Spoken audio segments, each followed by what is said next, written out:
السلام علیکم viewers, please subscribe my channel. آج کی ہماری کہانی کا نام ہے امرو اور طلسماتی سفر۔ امرو آج کل بے حد پریشان تھا کیونکہ کافی عرصہ ہو گیا تھا کہ وہ کسی جادوگر سے مقابلے کے لیے نہ جا سکا تھا، لیکن اس کی پریشانی کی وجہ صرف جادوگر سے مقابلہ نہ ہونے کی وجہ سے نہ تھی، بلکہ پریشانی اس بات کی تھی کہ اس کی دولت میں مزید اضافہ نہ ہو پا رہا تھا۔ ظاہر ہے جب تک وہ کسی جادوگر کا خاتمہ کر کے اس کی دولت کو اپنی زنبیل میں نہ ڈال لیتا، اس کی دولت میں کیسے اضافہ ہو سکتا تھا؟ لیکن وہ کرتا بھی کیا؟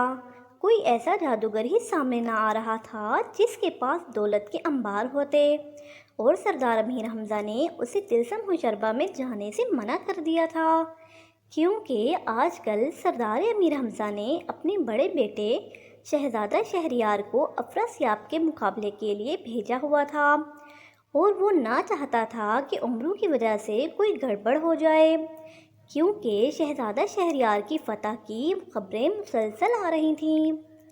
آج امرو کو پتہ چلا تھا کہ سردار امیر حمزہ کے دربار میں کہیں دور دراز ممالک کے اجنبی تاجر آئے ہوئے ہیں جو عجیب و غریب باتیں کرتے ہیں۔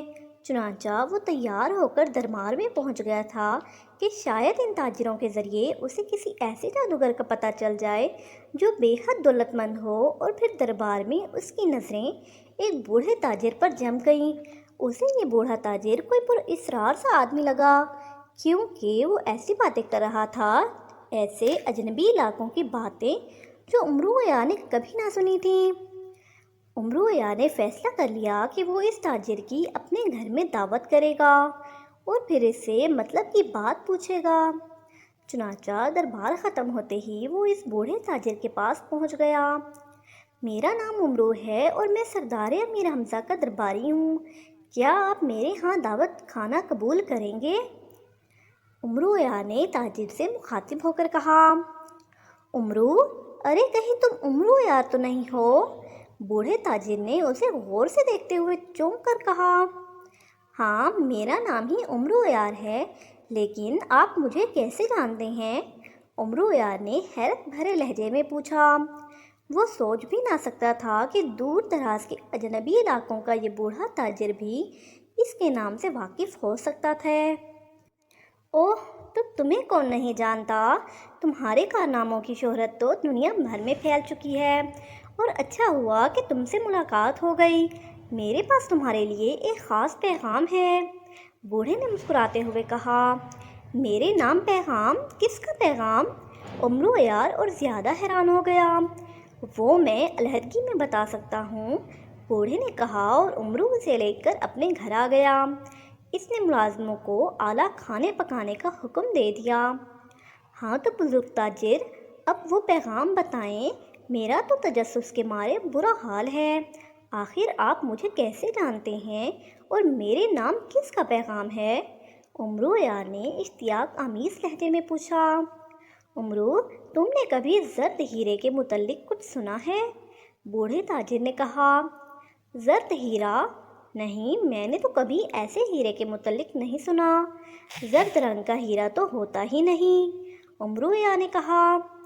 ہوتا ہے، اس دنیا میں ایک ہیرا ایسا ہے جو زرد رنگ کا ہے، اور یہ دنیا کا سب سے قیمتی اور نایاب ہیرا ہے۔ اس ہیرے میں ایک خاصیت ہے، ایک ایسی خاصیت کہ دنیا بھر کے خزانے بھی اس کے سامنے حقیر ہیں۔ اچھا، ایسی کون سی خاصیت ہے اس میں؟ زرد ہیرے میں یہ خاصیت ہے کہ اسے دنیا کی جس چیز سے بھی چھو دیا جائے وہ سونا بن جاتی ہے، اس کے لیے لوہا ہونا ضروری نہیں ہے، بوڑھے تاجر نے کہا۔ یعنی اگر انسان کو بھی چھو جائے تو وہ بھی سونے کا بن جائے گا؟ امرو نے حیرت سے منہ پھاڑتے ہوئے پوچھا، اور بوڑھا تاجر ہنس پڑا۔ جاندار نہیں، بلکہ بے جان چیزوں کی بات کر رہا ہوں۔ پارس پتھر میں یہ خاصیت ہوتی ہے کہ وہ صرف لوہے کو سونا بنا سکتا ہے، جبکہ زرد ہیرا مٹی، پتھر، لوہا، تانبا، غرزی کا ہر ایسی چیز کو سونے میں تبدیل کر دیتا ہے، بوڑھے نے کہا۔ اوہ، پھر تو یہ واقعی انتہائی قیمتی اور نایاب چیز ہے۔ کہاں ہے یہ زرد ہیرا؟ امرویا نے انتہائی اشتیاق آمیز لہجے میں کہا، یہ زرد ہیرا آج سے ہزاروں سال پہلے ایک نیک دل جادوگر رامش کے ہاتھ چڑھ گیا تھا۔ اس زمانے میں ہر شخص اس ہیرے کو حاصل کرنے کے لیے پاگل ہو رہا تھا۔ سب اس ہیرے کے لیے آپس میں لڑ جھگڑ رہے تھے۔ اس نیک دل جادوگر نے دنیا کی نظروں سے اس ہیرے کو چھپانے کے لیے کہ اس کی وجہ سے دنیا میں خون خرابہ نہ ہو، اسے طلسماتی وادی میں چھپا دیا، اور اس طلسماتی وادی تک پہنچنا اس نے اس قدر مشکل بلکہ ناممکن بنا دیا کہ بڑے سے بڑا جادوگر بھی وہاں تک پہنچ نہ سکتا تھا۔ چنانچہ یہ ہیرا دنیا کی نظروں سے اوجھل ہو گیا اور آج تک اوجھل چلا آ رہا ہے۔ بوڑھے تاجر نے سر ہلاتے ہوئے کہا، اس طلسماتی وادی تک آخر کوئی کیوں نہیں پہنچ سکتا؟ اس لیے کہ اس وادی تک پہنچنے کے لیے انتہائی خطرناک طلسماتی سفر طے کرنا پڑتا ہے۔ ایسا سفر کے راستے میں قدم قدم پر رکاوٹیں اور موت سفر کرنے والے کی طاق میں رہتی ہے، اور کہیں نہ کہیں وہ موت کا شکار ہو جاتا ہے۔ بڑے بڑے بہادروں، شہزوروں، جادوگروں نے اس طلسماتی سفر کو طے کرنے کی کوشش کی تاکہ کسی طرح اس سفر کو طے کر کے وہ طلسماتی وادی تک پہنچ کر زرد ہیرا حاصل کر لیں، لیکن آج تک کوئی بھی کامیاب نہیں ہو سکا۔ بوڑھے تاجر نے تفصیل بتاتے ہوئے کہا، یہ وادی کتنے فاصلے پر ہے؟ امرویا نے کچھ سوچتے ہوئے کہا، یہ وادی اتنے فاصلے پر ہے کہ اگر کوئی تیز رفتار گھوڑے پر مسلسل سفر کرے تو اسے طلسماتی وادی تک پہنچنے کے لیے 1000 سال لگ جائیں گے۔ بوڑھے تاجر نے کہا اور امرویا کی آنکھیں بجھ گئیں۔ 1000 سال! توبہ توبہ! بھلا 1000 سال تک کون زندہ رہ سکتا ہے؟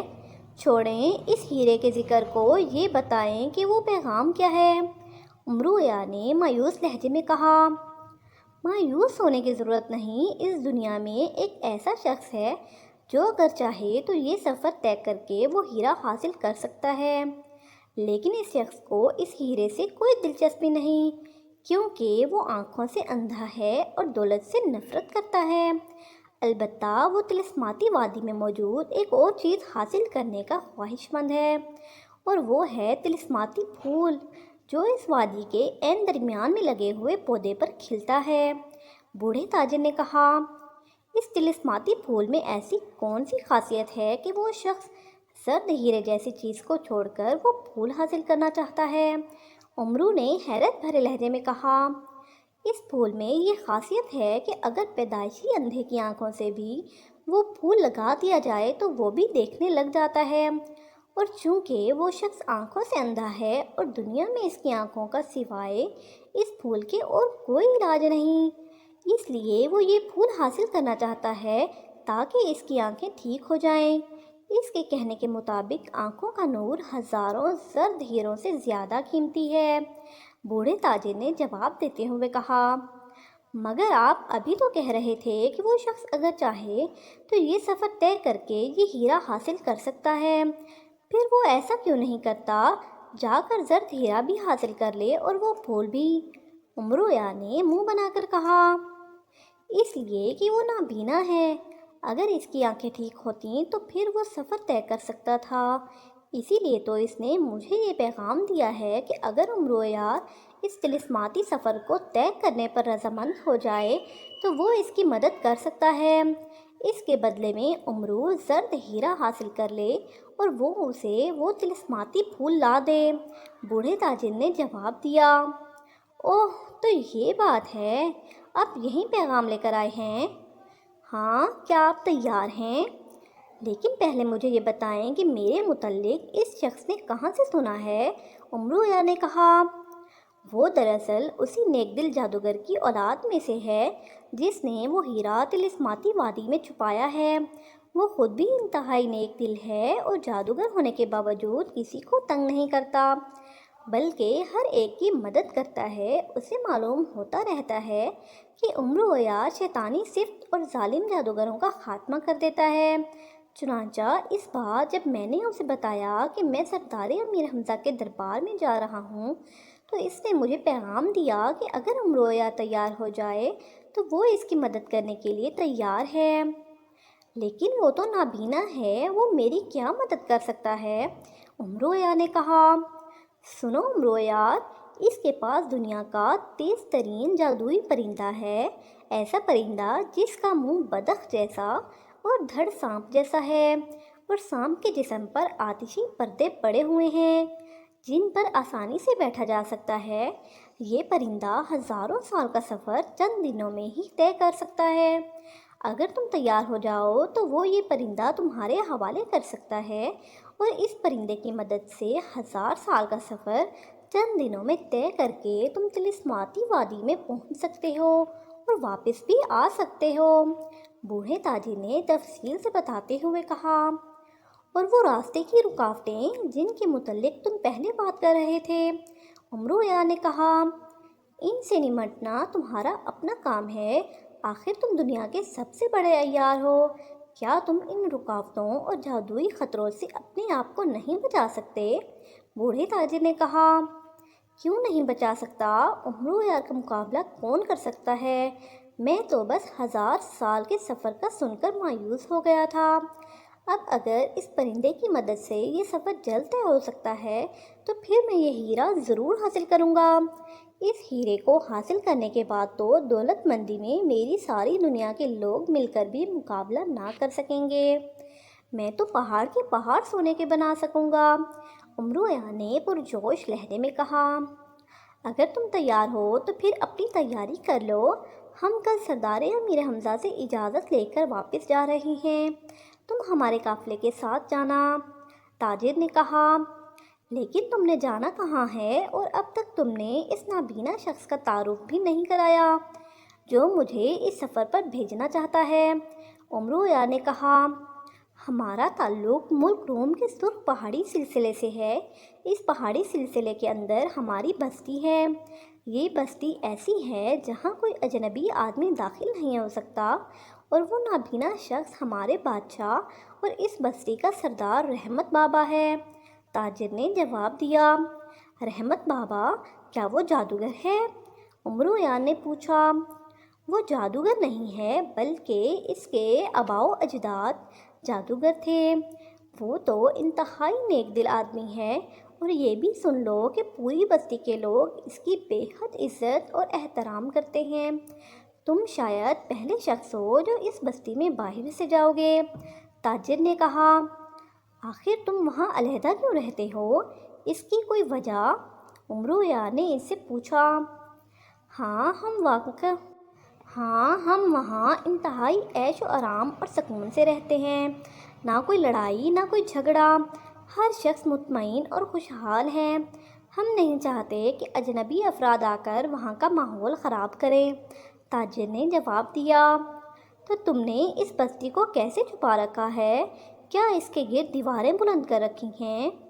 ایسی کوئی بات نہیں، دراصل وہ بستی سرخ پہاڑوں کے عین درمیان میں ہے، اور یہ پہاڑ اس قدر خطرناک اور دشوار گزار ہیں کہ انہیں بڑے سے بڑا بہادر بھی عبور نہیں کر سکتا، اور اس بستی تک جانے کے لیے ایک خفیہ راستہ ہے جسے صرف بستی کے لوگ ہی جانتے ہیں اور استعمال کرتے ہیں، تاجر نے جواب دیا۔ وہ بدخ کے منہ والا پرندہ کیا رحمت بابا کے پاس رہتا ہے؟ امرو نے چند لمحے خاموش رہنے کے بعد اس سے پوچھا۔ ہاں، وہ ان کے آباء و اجداد سے ان کے پاس چلا آ رہا ہے۔ وہ مردہ پڑا رہتا ہے، جب رحمت بابا چاہتے ہیں اسے زندہ کر لیتے ہیں، تاجر نے کہا، اور امرو یار نے سر ہلا دیا۔ تو پھر تیاری کروں؟ امرو نے کہا۔ بالکل، میں کل جاتے وقت آپ کو ساتھ لے لوں گا۔ 1 ہفتے کا سفر ہے، اس کے بعد ہم رحمت بابا کے پاس پہنچ جائیں گے، تاجر نے اٹھتے ہوئے کہا۔ باتوں کے دوران چونکہ وہ کھانا بھی کھاتے رہے تھے، اس لیے تاجر اب کھانے سے بھی فارغ ہو چکا تھا، اور اس کے بعد وہ امرو یار سے مصافحہ کر کے اور اسے پوری طرح تیار رہنے کا کہہ کر اپنے خیموں کی طرف واپس چلا گیا۔ امرو یار دل ہی دل میں بے حد خوش تھا کہ آخر کار اسے ایک ایسی چیز مل ہی جائے گی جس کے پاس دولت اس کے لیے کوئی مسئلہ ہی نہ رہے گا۔ وہ جسے چاہے گا زرد ہیرے کی مدد سے سونے میں تبدیل کر دے گا۔ اپنے محل کا سامان، کھانے پینے کے برتن، سب کچھ سونے میں بدل دے گا۔ لیکن اسے یہ معلوم نہ تھا کہ زرد ہیرا اتنی آسانی سے اگر مل جایا کرتا تو پھر دنیا کا ہر شخص سارے کام چھوڑ کر زرد ہیرے کو ہی تلاش کرتا رہتا۔ امرو یار، تم بے حد عیار آدمی ہو اور تم نے آج تک بڑے بڑے جادوگروں کا خاتمہ کر دیا ہے، لیکن طلسماتی وادی تک پہنچنے کا سفر اس قدر خطرناک اور خوفناک ہے کہ تم اس کا تصور بھی نہیں کر سکتے۔ اس طلسماتی سفر میں ہر قدم پر موت موجود ہے، کسی بھی لمحے تمہاری تھوڑی سی غلطی کی وجہ سے موت تمہیں دبوچ سکتی ہے۔ یہی وجہ ہے کہ آج تک کوئی بھی شخص اس طلسماتی سفر کو پوری طرح طے کر کے طلسماتی وادی تک نہیں پہنچ سکا۔ اس لیے اگر تم چاہو تو اب بھی انکار کر سکتے ہو، مجھے کوئی اعتراض نہ ہوگا، لیکن ایک بار تم بدخ سانپ پر بیٹھ گئے تو پھر تم واپس نہ جا سکو گے۔ خوبصورت مکان میں بیٹھے ہوئے بوڑھے رحمت بابا نے امرو یار سے مخاطب ہو کر کہا۔ امرو یار آج ہی قافلے کے ساتھ اس بستی میں پہنچا تھا اور تاجر نے وہاں پہنچتے ہی اسے رحمت بابا کے سامنے پیش کر دیا تھا۔ امرو کسی رکاوٹ اور خطرے سے نہیں ڈرتا رحمت بابا، اور تم فکر مت کرو، ناکامی کا لفظ میں نے سیکھا ہی نہیں، میں انشاءاللہ کامیاب لوٹوں گا۔ امرو یار نے بڑے بااعتماد لہجے میں جواب دیا۔ ٹھیک ہے، اگر تم تیار ہو تو میں تمہیں نہیں روکوں گا، رحمت بابا نے سر ہلاتے ہوئے کہا۔ مگر رحمت بابا، یہ تو بتائیے کہ یہ خطرے اور رکاوٹیں کیسی ہوں گی؟ امرو یار نے پوچھا۔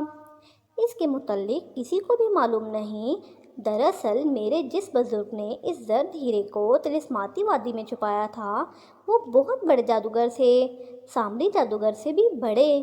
انہوں نے اس طلسماتی سفر کو اس طرح قائم کیا کہ اس میں ہر لمحے نئے نئے خطرات بن جاتے ہیں، ایسے خطرات جو شاید پہلے کبھی نہ بنے۔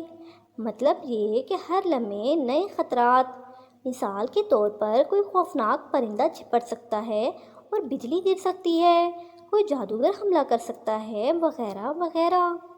رحمت بابا نے جواب دیا۔ اوہ، تو یہ بات ہے، ٹھیک ہے، میں سب سے نپٹ لوں گا، آپ وہ پرندہ منگوا لیں، امرو یار نے سر ہلاتے ہوئے کہا۔ وہ بھی آ جاتا ہے۔ ایک بات اور بتا دوں تمہیں، تم طلسماتی سفر میں پہنچ بھی گئے تو وہاں جو مخلوق رہتی ہے وہ تمہارا بہت مقابلہ کرے گی، وہ تمہیں آسانی سے زرد ہیرا اور پھول حاصل نہ کرنے دے گی، اس لیے تم پوری طرح محتاط رہنا۔ ٹھیک ہے، میں دیکھ لوں گا اس مخلوق کو بھی، امرو یار نے ڈرے بغیر کہا۔ اس کے ذہن پر تو ہیرا سوار تھا۔ اور پھر رحمت بابا نے ایک آدمی کو بلا کر اسے بدخ سانپ پرندہ لانے کے لیے کہا۔ چند لمحوں بعد وہ آدمی ہاتھ میں ایک سانپ سا اٹھا کر لے آیا۔ یہ سانپ ایسا تھا جیسے بچوں کے لیے سانپ نما کھلونے بنائے جاتے ہیں۔ اس کا منہ بدخ جیسا تھا جس کے ساتھ سرخ رنگ کی ایک رسی بندھی ہوئی تھی۔ یہ مجھے لے جائے گا، اس میں تو جان ہی نہیں، امرو یار نے حیران ہوتے ہوئے کہا۔ یہ ابھی زندہ ہو جائے گا، اب میں تمہیں اس رسی کے متعلق بھی بتا دوں۔ یہ پرندہ سیدھا اڑتا ہے، واپس نہیں آ سکتا، اور ایک بار اس پر بیٹھنے کے بعد تم طلسماتی وادی میں پہنچنے سے پہلے اس پر سے زندہ نہیں اتر سکتے، البتہ تمہاری لاش آسانی سے گر پڑے گی۔ اب تم پوچھو گے کہ اس رسی کا کیا فائدہ ہے، تو اس رسی کی مدد سے تم اس بدخ نما سانپ پرندے کو، جسے ہم سب سانپ پرندہ ہی کہتے ہیں، دائیں بائیں موڑ سکتے ہو، اوپر نیچے کر سکتے گے، اور بس۔ رحمت بابا نے مزید تفصیل بتاتے ہوئے کہا۔ لیکن اس کا کیا فائدہ ہوگا؟ امرو یار نے منہ بناتے ہوئے کہا۔ فائدہ یہ ہو سکتا ہے کہ راستے میں آگ بلند ہو جائے تو تم اس رسی کی مدد سے اور اونچا اٹھ کر آسانی سے دیوار پار کر سکتے ہو، اوپر سے تم پر کوئی حملہ کرے تو تم اسے نیچے لا سکتے ہو، بائیں طرف سے حملہ کرے تو اس کا رخ دائیں طرف موڑ سکتے ہو۔ یہ کیا کم فائدہ ہے؟ رحمت بابا نے مسکراتے ہوئے جواب دیا۔ اوہ ٹھیک ہے، میں سمجھ گیا، اب تم اسے زندہ کرو تاکہ میں طلسماتی سفر پر روانہ ہو سکوں، امرو یار نے بے چین سے لہجے میں کہا۔ ایک بار پھر سوچ لو، اب بھی وقت ہے، تم اس ارادے کو چھوڑ کر واپس جا سکتے ہو، رحمت بابا نے کہا۔ بابا، آپ نے صرف امرو یار کا نام ہی سنا ہے، اس کے کارنامے نہیں دیکھے۔ آپ دیکھنا کہ میں زرد ہیرا بھی لے آؤں گا، امرو یار نے بڑے اعتماد لہجے میں کہا۔ صرف زرد ہیرا ہی نہیں بلکہ طلسماتی پھول بھی تمہیں ساتھ لے آنا پڑے گا۔ اگر تم صرف زرد ہیرا لے کر واپس لوٹے تو پھر یہ سانپ پرندہ بے جان ہی رہے گا اور تم کبھی بھی اس دنیا میں واپس نہ آ سکو گے۔ واپسی کے سفر میں اس پرندے میں جان صرف اسی وقت آئے گی جب وہ طلسماتی پھول تمہارے پاس موجود ہوگا۔ رحمت بابا نے کہا، ٹھیک ہے، میں سمجھ گیا، لیکن تم نے اب تک اس طلسماتی پھول کی کوئی نشانی نہیں بتائی۔ وہاں نہ جانے کتنے پھول ہوں گے، اب میں کیسے ان میں سے طلسماتی پھول تلاش کروں گا؟ امرو یار نے اچانک ایک خیال آتے ہی پوچھا۔ ہاں، یہ بھی سن لو، اس کی بظاہر کوئی نشانی نہیں، لیکن مخلوق شہزادی اسے پہچانتی ہے۔ اگر تم مخلوق شہزادی کو کسی طرح بھی رضامند کر لو تو وہ تمہیں وہ پھول دے سکتی ہے، ورنہ نہیں۔ رحمت بابا نے کہا، مخلوق شہزادی؟ وہ کیا بلا ہے، کوئی جادوگرنی ہے؟ امرو یار نے حیران ہوتے ہوئے پوچھا۔ جادوگرنی نہیں، وہ اس طلسماتی وادی میں رہنے والی حیرت انگیز مخلوق ہے، اور مخلوق شہزادی اس مخلوق کی ملکہ ہے۔ رحمت بابا نے کہا، ملکہ ہے؟ پھر تو اس کے پاس اپنا خزانہ بھی ہوگا۔ امرو یار نے اپنی لالچی طبیعت سے مجبور ہوتے ہوئے کہا، زرد ہیرے کے بعد تمہیں بھلا خزانے کی کیا ضرورت ہوگی؟ پھر تو تم پہاڑوں کو بھی سونے میں بدل سکتے ہو، رحمت بابا نے کہا، اور امرو یار نے سر ہلا دیا۔ اچھا بابا، آپ نے طلسماتی پھول کے متعلق تو بتا دیا کہ وہ مخلوق شہزادی دے گی، مگر زرد ہیرے کے متعلق نہیں بتایا کہ وہ کہاں ملے گا۔ اس وادی کے عین درمیان میں آتش فشاں پہاڑ کی چوٹی پر ایک گنبد ہے، گول سا گنبد۔ اس کے اوپر سونے کی ایک پیلی سی سلاخ آسمان کی طرف رخ کیے کھڑی ہے۔ اس سلاخ کے اوپر والے حصے پر ایک چھوٹا سا پیالہ بنا ہوا ہے، اس پیالے کے اندر وہ زرد ہیرا موجود ہے، رحمت بابا نے بتایا۔ ٹھیک ہے، میں سمجھ گیا، اب تم اس سانپ پرندے میں جان ڈالو، باتیں بہت ہو گئی ہیں، اب کام ہونا چاہیے۔ امرو یار نے اٹھ کر کھڑے ہوتے ہوئے کہا، اور رحمت بابا نے ہاتھ میں پکڑے ہوئے سانپ کو زمین پر رکھا اور پھر اس کے سامنے دو زانوں بیٹھ کر اس نے منہ ہی منہ میں کوئی منتر پڑھنا شروع کر دیا۔ کافی دیر تک منتر پڑھنے کے بعد اس نے زور سے سانپ پرندے کی طرف پھونک ماری تو سانپ پرندہ یک لخت ہوا میں اچھلا اور پھر تیزی سے پھولنا شروع ہو گیا۔ اس کی جھالریں بڑی ہو گئیں، جسم موٹا ہو گیا اور آنکھوں میں عجیب سی چمک آ گئی۔ اس پر بیٹھ جاؤ امرو یار، جلدی کرو اور رسی پکڑ لو، رحمت بابا نے چیخ کر کہا، اور امرو یار یوں اچھل کر اس پرندے پر بیٹھ گیا جیسے وہ کسی سرکش گھوڑے پر بیٹھ رہا ہو۔ اس بیٹھتے ہی اس نے رسی کو ہاتھ سے پکڑ لیا۔ اب جاؤ امرو یار، خدا حافظ، رحمت بابا نے زور سے تالی بجاتے ہوئے کہا، اور پرندہ یوں فضا میں اچھلا کہ امرو یار اس پر سے گرتے گرتے بچا۔ وہ اس کی گردن سے چمٹ گیا۔ واقعی سانپ پرندے کی رفتار بجلی سے بھی زیادہ تیز تھی۔ سانپ پرندہ پہلے تو سیدھا آسمان کی طرف بلند ہوتا چلا گیا اور پھر چند لمحے تو امرو یار اس کی گردن سے چمٹا رہا، لیکن جلد ہی اس نے اپنے آپ کو سنبھال لیا اور اب وہ رسی پکڑے سیدھا ہو کر بیٹھ گیا۔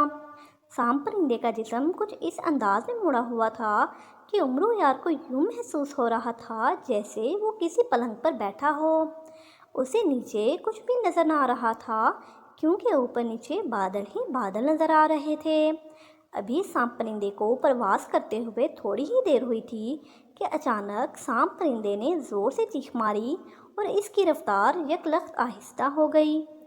ارے کیا ہوا، کیا تھک گئے ہو، امرو یار نے حیرت بھرے لہجے میں کہا، لیکن دوسرے لمحے وہ بری طرح چونک پڑا جب اس نے دور سے چار خوفناک شکلوں والے جادوگروں کو ہاتھوں میں بڑی بڑی تلواریں لیے اپنی طرف بڑھتے دیکھا۔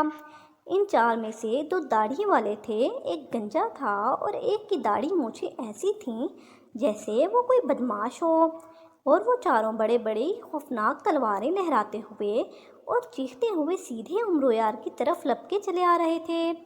ان کا انداز ایسا تھا جیسے وہ ایک لمحے میں عمرو یار کے جسم کا کیما بنا ڈالیں گے۔ عمرو یار ان چاروں خوفناک جلادوں کو آتے دیکھ کر چند لمحوں کے لیے تو خوف سے سہم گیا، لیکن پھر اسے خیال آ گیا کہ یہ طلسماتی وادی کا پہلا خطرہ ہے۔ اگر وہ ڈر گیا تو یہ اسے یقیناً مار ڈالیں گے۔ ادھر سام پرندے کی رفتار اب اس قدر آہستہ ہو گئی تھی کہ وہ چاروں طرف سے قریب آتے جا رہے تھے۔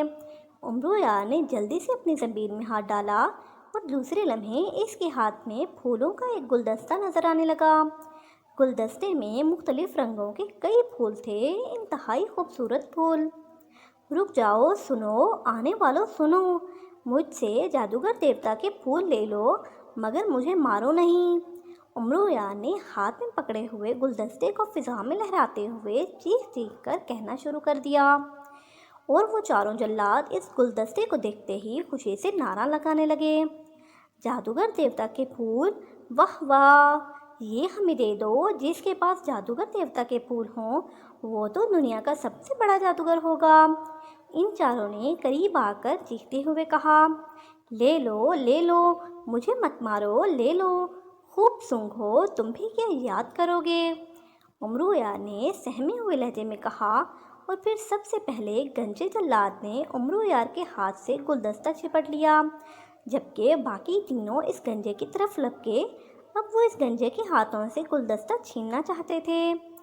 یہ میں نے لیا ہے، ہا ہا ہا، سارے پھول میرے پاس ہیں، اب میں دنیا کا سب سے بڑا جادوگر ہوں، گنجے نے جلدی سے ایک طرف ہوتے ہوئے کہا، مگر دوسرے لمحے اس بد شکل کے جلاد کا تلوار والا ہاتھ حرکت میں آیا اور گنجے کی گردن اس کے جسم سے علیحدہ ہو گئی اور اس کے ہاتھ سے گلدستہ بدماش شکل والے نے چپٹا، مگر اسی لمحے داڑھی والے کا ہاتھ حرکت میں آیا اور بدماش شکل والے کی گردن کٹ کر نیچے گرنے لگی اور گلدستہ اب نیچے گرتا جا رہا تھا، اور پھر دونوں داڑھی والے ایک دوسرے کے پیچھے گلدستے کی طرف لپکے، جبکہ پرندہ اب ان سے کافی آگے نکل آیا تھا۔ عمرو یار بڑی دلچسپی سے مڑ کر ان دونوں کو دیکھ رہا تھا۔ وہ دونوں ہی بیک وقت نیچے گرتے ہوئے گلدستے پر چپٹے، اور پھر شاید ان دونوں نے بیک وقت ہی ایک دوسرے کے خاتمے کے لیے تلواریں چلا دیں، اور دوسرے لمحے دونوں کی گردنیں کٹ گئیں، اور ان کی گردنیں کٹتے ہی پہلے دونوں کی طرح ان کے جسم ایک زوردار کڑاکے سے غائب ہو گئے۔ آ جاؤ واپس، آ جاؤ میرے پیارے گلدستے، عمرو یار نے خوشی سے کہکا لگاتے ہوئے کہا، اور اس کی آواز میں نہ جانے کیا اثر تھا کہ دور نیچے گرتا ہوا گلدستہ ایک جھٹکے سے اوپر کو اٹھا اور بجلی سے بھی زیادہ تیز رفتاری سے عمرو یار کے پاس پہنچ گیا۔ عمرو یار نے بڑے اطمینان سے اسے پکڑا اور پھر اس کے پھولوں کو چوم کر اسے واپس اپنی زنبیل میں ڈال لیا۔ بعض اوقات نقل اصل سے بھی زیادہ کام دکھا جاتی ہے، عمرو یار نے ہنستے ہوئے کہا، کیونکہ اسے معلوم تھا کہ یہ گلدستہ جادوگر دیوتا کے پھولوں کا اصل گلدستہ نہیں ہے، بلکہ ان کی نقل اس مہارت سے بنائی گئی تھی کہ وہ اصل ہی لگتے تھے۔ یہ گلدستہ ایک نیک آدمی نے اسے تحفے کے طور پر دیا تھا، کیونکہ عمرو یار نے اسے صحرا میں پیاس سے مرنے سے بچا لیا تھا اور اسے پانی پلایا تھا، جبکہ وہ نیک آدمی پیاس کی شدت سے ایڑیاں رگڑ رہا تھا۔ اس وقت تو عمرو یار نے منہ بناتے ہوئے یہ پھولوں والا تحفہ اس سے لے لیا تھا، کیونکہ عمرو یار کو تو سونے اور جواہرات سے دلچسپی تھی، اس نے پھولوں کا کیا کرنا تھا۔ مگر آج اسے احساس ہوا کہ نیک آدمی کا دیا ہوا تحفہ کس قدر قیمتی ہے۔ آج اگر یہ گلدستہ نہ ہوتا تو یہ خوفناک شکلوں والے جلاد یقیناً اس کی پوٹیاں اڑا دیتے۔ سام پرندے کی رفتار اب پہلے کی طرح تیز ہو گئی تھی۔ ارے سام پرندے، یہ کیا بدماشی ہے؟ خطرے کے وقت تمہیں اور تیز ہو جانا چاہیے، یا تم جان بوجھ کر آہستہ ہو جاتے ہو؟ اس بار آہستہ ہوئے تو تمہاری روح نکال کر اس کا غبارہ بنا دوں گا۔ ہاں، عمرو یار نے جلادوں کی طرف سے مطمئن ہوتے ہی سانپ پرندے کو ڈانٹتے ہوئے کہا۔ اسی لمحے سانپ پرندے نے ایک بار پھر زوردار چیخ ماری اور اس کی رفتار دوبارہ آہستہ ہو گئی۔ ارے پھر کوئی خطرہ؟ عمرو یار نے چونکتے ہوئے ادھر ادھر دیکھا اور دوسرے لمحے اس کی نظریں حیرت بھرے انداز میں ایک طرف ٹک گئیں۔ اس نے دیکھا کہ ایک خوبصورت سی سنہری پری ایک ننھے منھے سے بچے کو اٹھائے بڑے خوفزدہ انداز میں اڑ رہی ہے، جبکہ اس کے پیچھے ایک خوفناک شکل والا دیو کہکے مارتا ہوا لپک رہا ہے۔ تم بچ کر کہاں جاؤ گی دلربا پری؟ آج میں تمہیں اور تمہارے بچے دونوں کو کھا جاؤں گا۔ اس خوفناک دیو نے زور زور سے کہکے لگاتے ہوئے کہا، اور پری نے خوف کی شدت سے چیخیں مارنی شروع کر دیں۔ بچاؤ بچاؤ، مجھے اور میرے بچے کو بچاؤ، پری نے خوفزدہ انداز میں چیختے ہوئے کہا اور پھر مڑ کر تیزی سے امرو یار کی طرف لپکی۔ اس کا انداز ایسا تھا جیسے امرو یار پر اس کی نظریں ابھی پڑی ہوں۔ او کالے دیو، رک جاؤ، اس خوبصورت پری اور بچے کو کچھ نہ کہو، ورنہ جانتے ہو کہ میں کون ہوں۔ میرا نام امرو یار ہے۔ بڑے بڑے دیو اور بڑے بڑے جادوگر میرے نام سے ڈرتے ہیں، امرو یار نے چیختے ہوئے کہا۔ بچاؤ امرو یار، ہمیں بچاؤ، پری نے قریب آتے ہوئے کہا اور پھر وہ تیزی سے بچے سمیت امرو یار کے پیچھے پرندے پر بیٹھ گئی۔ پرندے کی رفتار اب بے حد آہستہ تھی۔ تم کون ہو؟ میں ابھی تمہارا خاتمہ کرتا ہوں، دیو نے خوفناک انداز میں چیختے ہوئے کہا اور وہ تیزی سے امرو یار پر چھپٹا۔ امرو یار نے یک لخت پرندے کی رسی کھینچ لی، اسے نیچے کیا اور دیو اپنے ہی زور میں اس کے اوپر سے گزرتا چلا گیا، اور پھر اس سے پہلے کہ امرو یار پرندے کو اوپر اٹھاتا، اس کے پیچھے بیٹھی ہوئی پری نے اچانک ہاتھوں میں پکڑے ہوئے بچے کو اٹھا کر امرو یار کے کاندھوں پر بٹھا دیا۔ بچہ جیسے ہی امرو یار کے کاندھوں پر بیٹھا، اس کی ٹانگیں لمبی ہوتی گئیں اور اس نے امرو یار کی گردن دونوں ٹانگوں سے دبانا شروع کر دی۔ اس کی گرفت اس قدر سخت تھی کہ امرو یار کا سانس رکنے لگا۔ ارے ارے، تم بچے ہو یا شیطان؟ امرو یار نے بے اختیار اپنی گردن چھڑانے کی کوشش کرتے ہوئے کہا، لیکن اس بچے میں نہ جانے کتنی طاقت تھی کہ اس کی گرفت لمحہ بہ لمحہ سخت ہوتی جا رہی تھی۔ ادھر دیو تیزی سے واپس پلٹا اور ایک بار پھر امرو یار پر چھپٹا۔ امرو یار اب دونوں طرف سے پھنس گیا تھا۔ ادھر وہ لمبی ٹانگوں والا بچہ اس کی گردن مسلسل دبائے چلا جا رہا تھا، ادھر وہ دیو خوفناک انداز میں اسے مار ڈالنے کے لیے جھپٹ رہا تھا۔ امرو یار کو اور تو کچھ نہ سوجھا، اس نے انتہائی پھرتی سے زنبیل سے عطر بے ہوشی نکال کر اس کا ڈھکن کھولا اور کندھوں پر بیٹھے ہوئے بچے کی ناک سے لگا دیا۔ عطر بے ہوش جیسے ہی بچے کی ناک سے لگا، بچہ چیختا ہوا اس کے کندھے سے اترا اور پھر کلا بازیاں کھاتا ہوا نیچے گرنے لگا۔ ارے میرا بچہ، ارے میرا بچہ، تم نے میرے بچے کو مار ڈالا، اس کے پیچھے بیٹھی ہوئی پری نے یک لخت چیختے ہوئے کہا، اور وہ بری طرح امرو یار کو نوچنے کاٹنے لگی۔ امرو یار جو اب عطر بے ہوش کی شیشی بند کر رہا تھا، اس کے نوچنے کاٹنے سے بچنے کے لیے تیزی سے مڑا اور اس اچانک مڑنے کی وجہ سے شیشی کا منہ پری کے ناک سے ٹکرایا اور دوسرے لمحے پری بھی بچی کی طرح چیختی ہوئی پرندے سے نیچے گری اور کلا بازیاں کھاتی ہوئی نیچے گرنے لگی۔ دیو جو امرو یار کے اوپر ہوا میں اڑ کر یہ تماشا دیکھ رہا تھا، ان دونوں کے نیچے گرتے ہی ایک بار پھر چیختا ہوا اس پر چھپٹا، لیکن اسی لمحے پرندے کی رفتار یک لخت ایک جھٹکے سے تیز ہو گئی اور پرندہ امرو یار کو لیے آگے نکل گیا، جبکہ دیو اپنے ہی زور سے نیچے غوطہ کھا کر گرتا گیا۔ امرو یار نے جلدی سے شیشی بند کر کے زنبیل میں ڈالی اور پھر اس میں سے تلوار داؤدی نکال لی۔ اس تلوار میں یہ خاصیت تھی کہ یہ طاقتور سے طاقتور دیو کی گردن اس طرح کاٹ دیتی تھی جیسے تیز چھری سے کوئی نرم پھل کاٹا جاتا ہے۔ ادھر دیو نیچے غوطہ لگاتے ہی تیزی سے واپس پلٹا، اس پر اس کا انداز بے حد وحشیانہ تھا، لیکن پھر وہ جیسے ہی امرو یار کے قریب آیا، امرو یار نے بڑی پھرتی سے تلوار گھمائی اور دیو تلوار کی زد سے بچ گیا، البتہ اس کی دائیں ہاتھ کی انگلیاں تلوار کی زد میں آ کر کٹ کر اس کے جسم سے علیحدہ ہو گئیں۔ انگلیوں کے کٹتے ہی دیو نے ایک زوردار چیخ ماری اور پھر ایک زوردار کڑاکے کے ساتھ ہی دیو نیچے گرتا ہوا بچہ اور پری سب غائب ہو گئے۔ ان سب کے غائب ہوتے ہی سانپ پرندے نے زور سے ایک کلکاری ماری جیسے خوشی سے ہنس رہا ہو۔ واہ واہ امرو یار، تم نے کمال کر دیا، یہ دوسرا خطرہ تھا انتہائی خطرناک، اس پری اور بچے سے جان چھڑانے کا ایک ہی طریقہ تھا کہ انہیں بے ہوش کر دیا جاتا، اور اس خوفناک دیو کی موت اس کے دائیں ہاتھ کی انگلیوں میں تھی۔ پرندے کے منہ سے انسانی آواز برآمد ہوئی۔ ارے تم تو انسانوں کی طرح بول رہے ہو، پہلے تو تم خاموش رہے تھے، امرویا نے حیرت بھرے انداز میں پرندے کو دیکھتے ہوئے کہا۔ دوسرے خطرے کے خاتمے کے بعد ہی میں بول سکتا تھا، اس سے پہلے مجھے بولنے کی اجازت نہ تھی، پرندے نے جواب دیا۔ اچھا اب یہ بتاؤ کہ باقی کتنے خطرے رہ گئے ہیں اور کون کون سے؟ امرویا نے سام پرندے کے بولنے پر خوش ہوتے ہوئے پوچھا۔ 6 خطرے اور رہ گئے ہیں امرویا، کل 8 خطرے ہو سکتے ہیں، جن میں سے 2 کا خاتمہ تم نے کر دیا ہے، اور کون کون سے خطرے کا جواب مجھے معلوم نہیں، یہ جب کوئی خطرہ سامنے آئے گا تب ہی پتہ چلے گا، سام پرندے نے جواب دیا۔ واہ، تم کیسے سام پرندے ہو کہ تمہیں پہلے سے پتہ نہیں چلتا، امرویا نے برا سا منہ بناتے ہوئے کہا۔ خطرہ، تیسرا خطرہ، اچانک پرندے نے چیختے ہوئے کہا، اور امرویا نے ایک بار پھر چونک کر ادھر ادھر دیکھا۔ اسے اور تو کوئی خطرہ آس پاس نظر نہ آیا، البتہ اسے دور سیاہ رنگ کا ایک بڑا سا بادل تیزی سے اپنی طرف آتا دکھائی دیا۔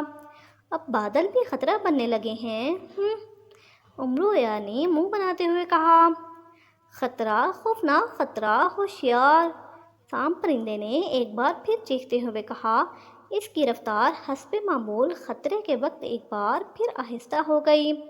امرویا اب غور سے بادل کی طرف دیکھ رہا تھا، جو اب خاصا نزدیک آ گیا تھا، اور پھر امرویا بھی بے اختیار چیخ پڑا، کیونکہ جیسے وہ بادل سمجھ رہا تھا وہ دراصل سیاہ رنگ کے چھوٹے چھوٹے لیکن انتہائی تیز رفتار پرندوں کا غول تھا، جن کی سوئی کی طرح باریک چونچیں اب صاف نظر آنے لگ گئی تھیں۔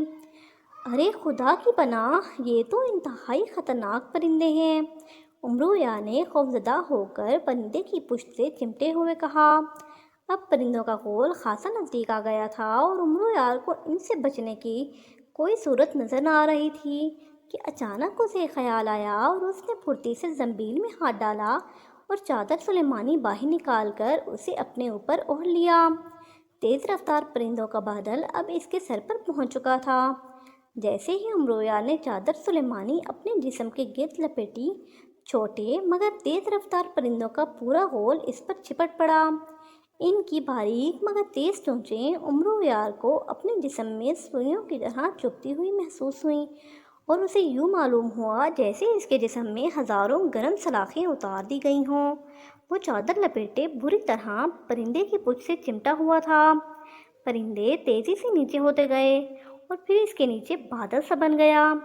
چادر سلیمانی لپیٹنے کا بھی اسے کوئی فائدہ نہ ہوا تھا، اور اسے یقین تھا کہ اگر دوسری بار چونچیں اس کے جسم میں اتریں تو اس کا جسم چھلنی ہو کر رہ جائے گا۔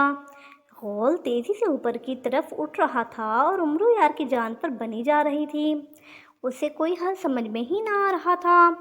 اس نے بے خیالی میں زنبیل میں ہاتھ ڈالا، اور پھر اس کے ہاتھ میں آگ پھینکنے والی نلکی آ گئی۔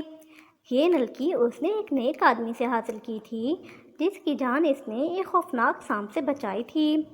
نلکی ہاتھ میں آتے ہی امرویا نے اسے منہ سے لگایا اور زور سے پھونک مار دی۔ اس نے جیسے ہی پھونک ماری، نلکی کے سرے سے آگ کا ایک گولا سا نکلا اور سانپ پرندے کے گرد پھیلتا گیا۔ پرندے اس وقت تک سانپ پرندے کے قریب پہنچ چکے تھے، لیکن آگ کا گولا پھیلتے ہی پرندے چیخ چیخ کر دور بھاگنے لگے۔ ان میں سے بے شمار آگ میں جل کر نیچے گرنے لگے۔ امرویا مسلسل نلکی میں پھونکے مارتا رہا، اور اس پر چپٹنے والے پرندے آگ کے گولے بن کر جل جل کر گرتے رہے۔ اب ان کی تعداد بے حد کم ہو گئی تھی، لیکن جو بھی باقی بچے تھے وہ دور ہٹنے کے بجائے بار بار حملہ کر رہے تھے۔ لیکن امرویا چونکہ نلکی میں مسلسل پھونکے مارے چلا جا رہا تھا، اس لیے سانپ پرندے اور اس کے گرد پھیلا ہوا آگ کا گولا بھی قائم تھا۔ یہ آگ بھی عجیب تھی کہ امرویا اور سانپ پرندے پر تو آگ کا کوئی اثر نہ ہو رہا تھا، البتہ وہ چھوٹے پرندے مسلسل جل جل کر نیچے گر رہے تھے، اور پھر تھوڑی ہی دیر بعد ایک ایک کر کے تمام چھوٹے پرندے ہلاک ہو گئے۔ اور امرویا نے ایک طویل سانس لیتے ہوئے نلکی کو منہ سے ہٹایا، اور اسی لمحے اس کے گرد موجود آگ کا گولا بھی غائب ہو گیا۔ واہ واہ امرو یار، تم تو بے حد عقل مند ہو۔ واہ، تمہاری عقل کا کیا کہنا۔ ان خطرناک پرندوں کا خاتمہ صرف اسی طرح کیا جا سکتا تھا کہ انہیں آگ میں جلا دیا جائے۔ واہ، تم واقعی امرو یار ہو عیار زماں۔ سانپ پرندے نے خوشی سے کلکاری مارتے ہوئے کہا۔ ابھی تم نے دیکھا ہی کیا ہے سانپ پرندے، یہ چھوٹے پرندے بھلا میرا کیا بگاڑ سکتے تھے؟ میں تو بڑے بڑے دیووں اور خوفناک جادوگروں کا پلک جھپکنے میں خاتمہ کر دیتا ہوں۔ امرو یار نے فخر سے سینہ پھلاتے ہوئے کہا، اور پھر نلکی کو واپس زنبیل میں رکھ کر اس نے چادر سلیمانی اتاری اور اسے بھی زنبیل میں ڈال دیا۔ میں 3 خطرے ختم ہو گئے ہیں، باقی 5 رہ گئے ہیں۔ 5 چھوڑ 5000 بھی ہوں تب بھی مجھے کوئی پرواہ نہیں، امرو یار نے بڑے ہانکتے ہوئے کہا۔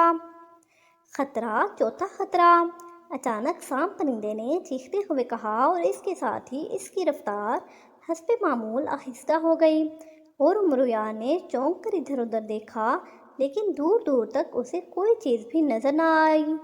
کہاں ہے خطرہ؟ تمہیں اڑتے ہوئے خواب تو دکھائی نہیں دے رہے؟ امرو یار نے سانپ پرندے کا مذاق اڑاتے ہوئے کہا۔ خطرہ، چوتھا خطرہ، سامنے دیکھو، سانپ پرندے نے چیختے ہوئے کہا، اور اس بار امرو یار بھی سامنے دیکھ کر چونک پڑا۔ سامنے آسمان کی بلندی پر ایک تخت سا اڑتا ہوا آ رہا تھا۔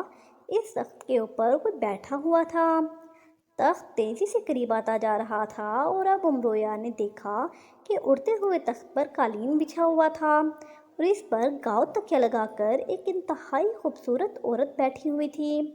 اس نے زرق برق لباس پہن رکھا تھا، اور وہ قسم قسم کے قیمتی زیورات سے لدی ہوئی تھی۔ ان زیورات کو دیکھتے ہی امرو یار کی لالچی طبیعت جوش میں آ گئی۔ زیورات میں لگے ہوئے ہیرے جواہرات دھوپ میں چمک رہے تھے، اور امرو یار ان ہیرے جواہرات کو دیکھتے ہی سمجھ گیا تھا کہ یہ انتہائی قیمتی ہیرے جواہرات ہیں۔ وہ عورت بڑے ہی مطمئن انداز میں بیٹھی ہوئی تھی، اور اس کے چہرے پر مسکراہٹ تھی۔ کمال ہے، اب خوبصورت عورتیں بھی خطرہ بننے لگی ہیں۔ اس سانپ پرندے کا واقعی دماغ خراب ہو گیا ہے، امرو یار نے بڑبڑاتے ہوئے کہا، اور اسی لمحے تخت اس کے قریب آ کر رکا، اور پھر پرندے کے ساتھ اسی طرف اڑنے لگا جدھر پرندے کا رخ تھا، حالانکہ پہلے وہ آیا بھی اسی طرف سے تھا۔ پیارے امرو، میں بڑی دور سے تمہارا سن کر آئی ہوں۔ میرا نام جانم ہے، اور میں ملک کاچیک کی شہزادی ہوں۔ ایک سوداگر نے مجھے تمہارے متعلق بتایا تو اسی دن سے میں تم پر عاشق ہو گئی تھی۔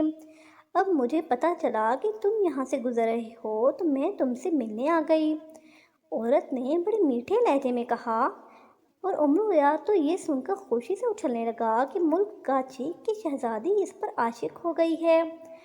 واہ جانم واہ، تم تو بہت اچھی خاتون ہو، میں تم سے ضرور شادی کروں گا، امرو یار نے مسرت بھرے لہجے میں کہا۔ تو پھر یا تو تم میرے تخت پر آ جاؤ، یا میں تمہارے اس پرندے نما تخت پر تمہارے ساتھ بیٹھ جاتی ہوں، عورت نے مسکراتے ہوئے کہا۔ چونکہ امرو یار کو معلوم تھا کہ طلسماتی وادی تک پہنچنے سے پہلے وہ اس پرندے سے اتر نہیں سکتا، اس لیے اس نے جانم کو ہی اپنے پاس بلانے کا فیصلہ کر لیا۔ میرے پاس آ جاؤ، ہم اکٹھے ہی طلسماتی وادی تک جائیں گے، اور پھر وہاں سے زرد ہیرا حاصل کرنے کے بعد اکٹھے ہی تمہارے ملک کاچیک پہنچ جائیں گے، وہاں ہم دونوں شادی کر لیں گے۔ امرو یار نے پورا منصوبہ بھی بنا لیا تھا۔ ٹھیک ہے، میں آ جاتی ہوں، ویسے بھی تمہارے پاس بیٹھنے کو میرا جی چاہ رہا ہے، جانم نے مسکراتے ہوئے کہا، اور پھر وہ اچھل کر امرو یار کی پیٹھ پیچھے پرندے کی پشت پر بیٹھ گئی۔ ارے تم تو پیچھے بیٹھ گئی ہو، اب میں کیسے دیکھ سکوں گا؟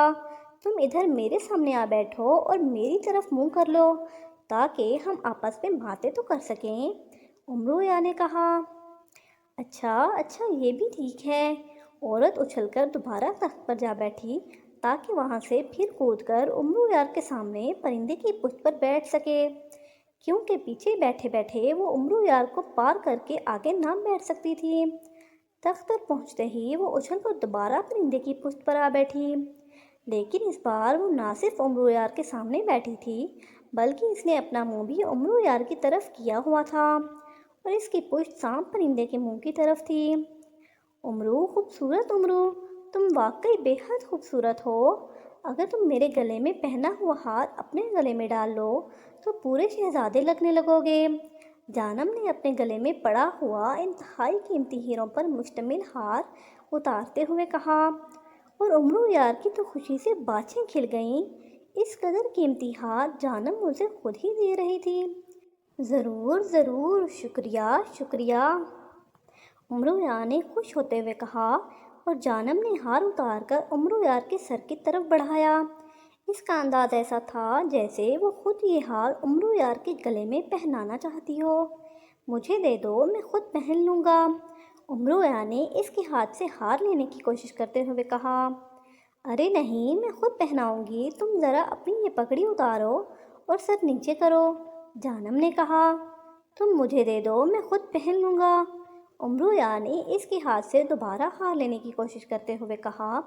دراصل وہ پگڑی نہ اتارنا چاہتا تھا کیونکہ اس کا سر آدھے سے زیادہ گنجا تھا، اور وہ نہیں چاہتا تھا کہ اس کا گنجا سر جانم دیکھ لے۔ اس کو خطرہ تھا کہ کہیں اس کا گنجا سر دیکھ کر جانم اس سے نفرت نہ کرنے لگے، کیونکہ اسے کسی نے بتایا تھا کہ خوبصورت عورتیں گنجے سروں والے مردوں کو پسند نہیں کرتیں۔ جانم نے اپنے ہاتھ پیچھے کھینچے، وہ امرو یار کے ہاتھ میں ہار نہ دینا چاہتی تھی، جبکہ امرو یار کی کوشش تھی کہ وہ ہار خود لے لے، اور پھر اس چھینا چھپٹی میں ہار اچانک جانم کے ہاتھ سے چھوٹ کر نیچے گر گیا۔ اسے نیچے گرتے دیکھ کر یکلخت جانم نے اسے پکڑنے کے لیے نیچے کی طرف چھلانگ لگائی۔ ارے ارے، گر جاؤ گی، امرو یار نے بوکھلا کر نیچے جاتی ہوئی جانم کو روکنے کی کوشش کی، اور اس طرح نیچے گرتی ہوئی جانم کا پیر اس کے ہاتھ میں آ گیا، اور اب جانم سانپ پرندے کے نیچے فضا میں الٹی لٹکی ہوئی تھی، جبکہ ہار کہیں نیچے گر کر اس کی نظروں سے غائب ہو گیا۔ امرو یار نے جانم کا پیر پکڑ کر اسے اوپر کھینچنے کی کوشش کی، لیکن جانم کا وزن کافی تھا۔ اس نے دوسرا ہاتھ بھی ساتھ ہی شامل کیا اور پھر اسے اوپر اٹھانے کے لیے پورا زور لگانے لگا۔ اسی کشمکش میں جانم کے پیر میں پڑی ہوئی جوتی اتر کر نیچے گر گئی، لیکن اس وقت مسئلہ امرو یار کے سامنے جانم کی جان بچانے کا تھا، اس لیے اس نے نیچے گرتی ہوئی جوتی کی پرواہ نہ کی اور دونوں ہاتھوں سے اس کا ننگا پیر پکڑ کر اسے اوپر اٹھانے لگا۔ جیسے ہی امرو یار کا ہاتھ جانم کے ننگے پیر کی پشت سے ٹکرایا، اچانک ایک زوردار دھماکہ ہوا اور جانم بھی غائب ہو گئی، اور ساتھ ہی اس کا اڑتا ہوا تخت بھی غائب ہو گیا، اور امرو یار حیرت سے اپنے خالی ہاتھوں کو دیکھنے لگا، جیسے اسے یقین نہ آ رہا ہو کہ جانم اس طرح بھی غائب ہو سکتی ہے۔ وہ بے حد حیران ہوا تھا۔ واہ واہ امرو یار، بہت خوب، تم واقعی عیار زماں ہو۔